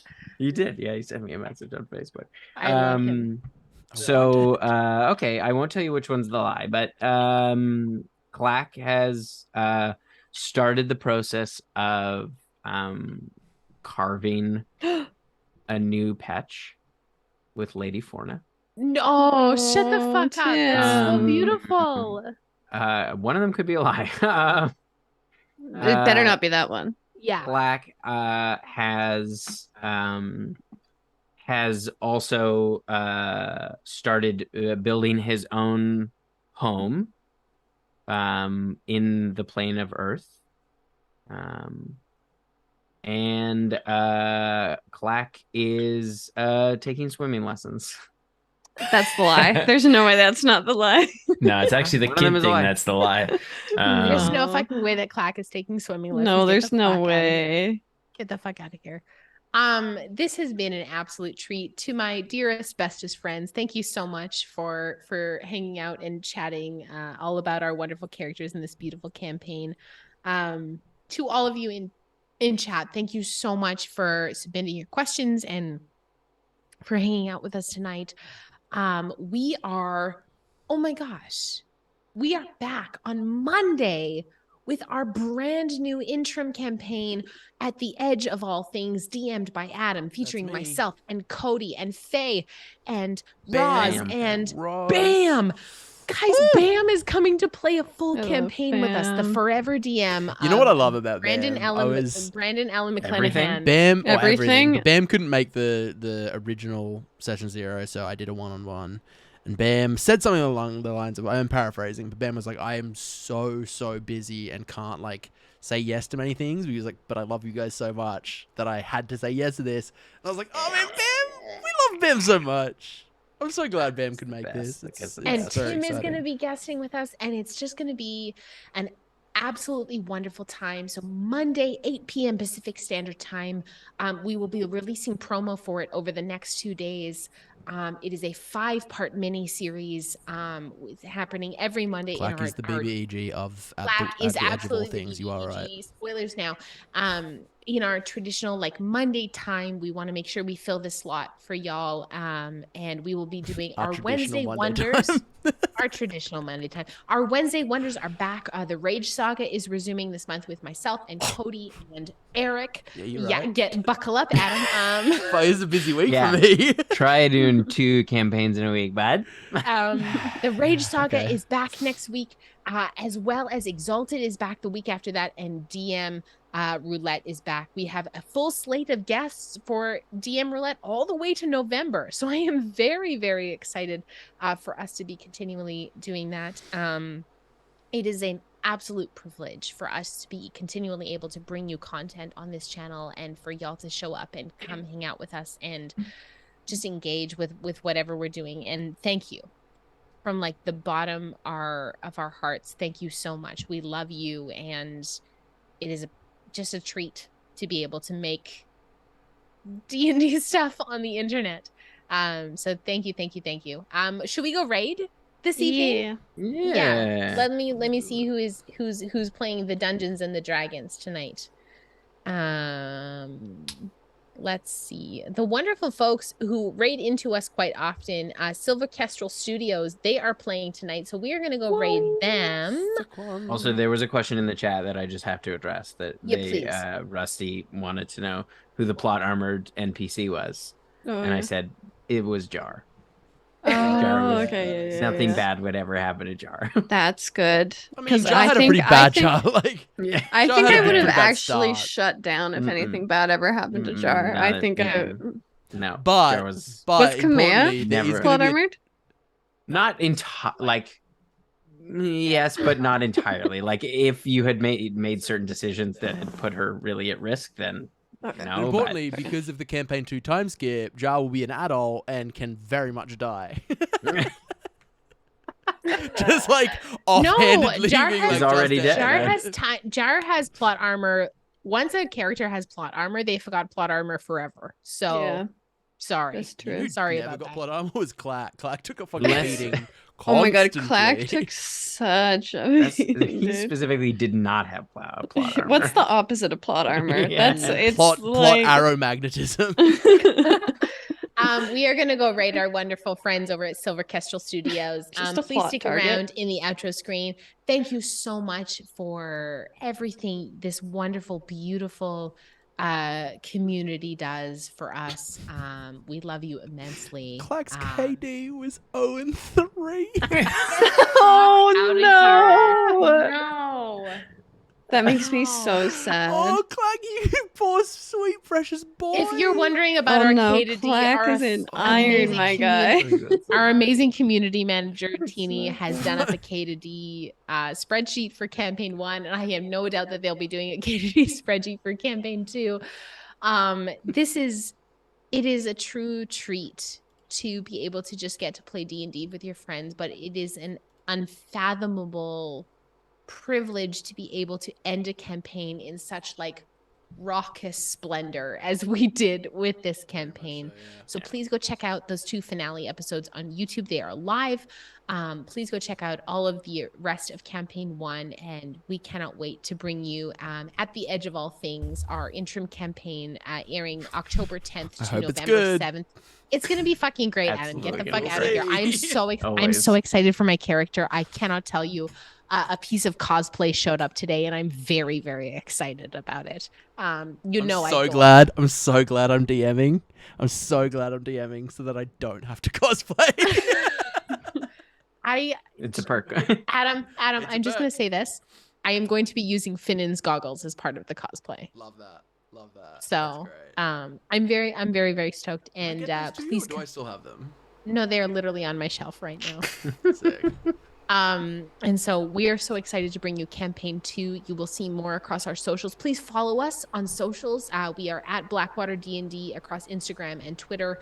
You can come join our Discord. And we are out there on the social medias. Please give us a follow if you haven't tonight. We have to come up with a new tag because Blackwater wants you to be safe. Like it's got to be something else. Be safe can handle for a while. I feel like be safe is okay. Be safe. I feel like be safe is a moment. So I'm gonna get us into a raid screen here. We're gonna go. I'm gonna get this Silver Kestrel. There it is, Silver Kestrel Studios. So we're gonna start the raid here. And for all of you up in the chat, we put our thumbs up. Adam, can you send us out tonight? Yeah. Tim, put your thumb up. Tim, put your thumb up. I can't do it until your thumb's up. When you're put on the spot to come up with the outro, just do your best and be safe. We love you all so much. Have a wonderful night, everyone. Good night.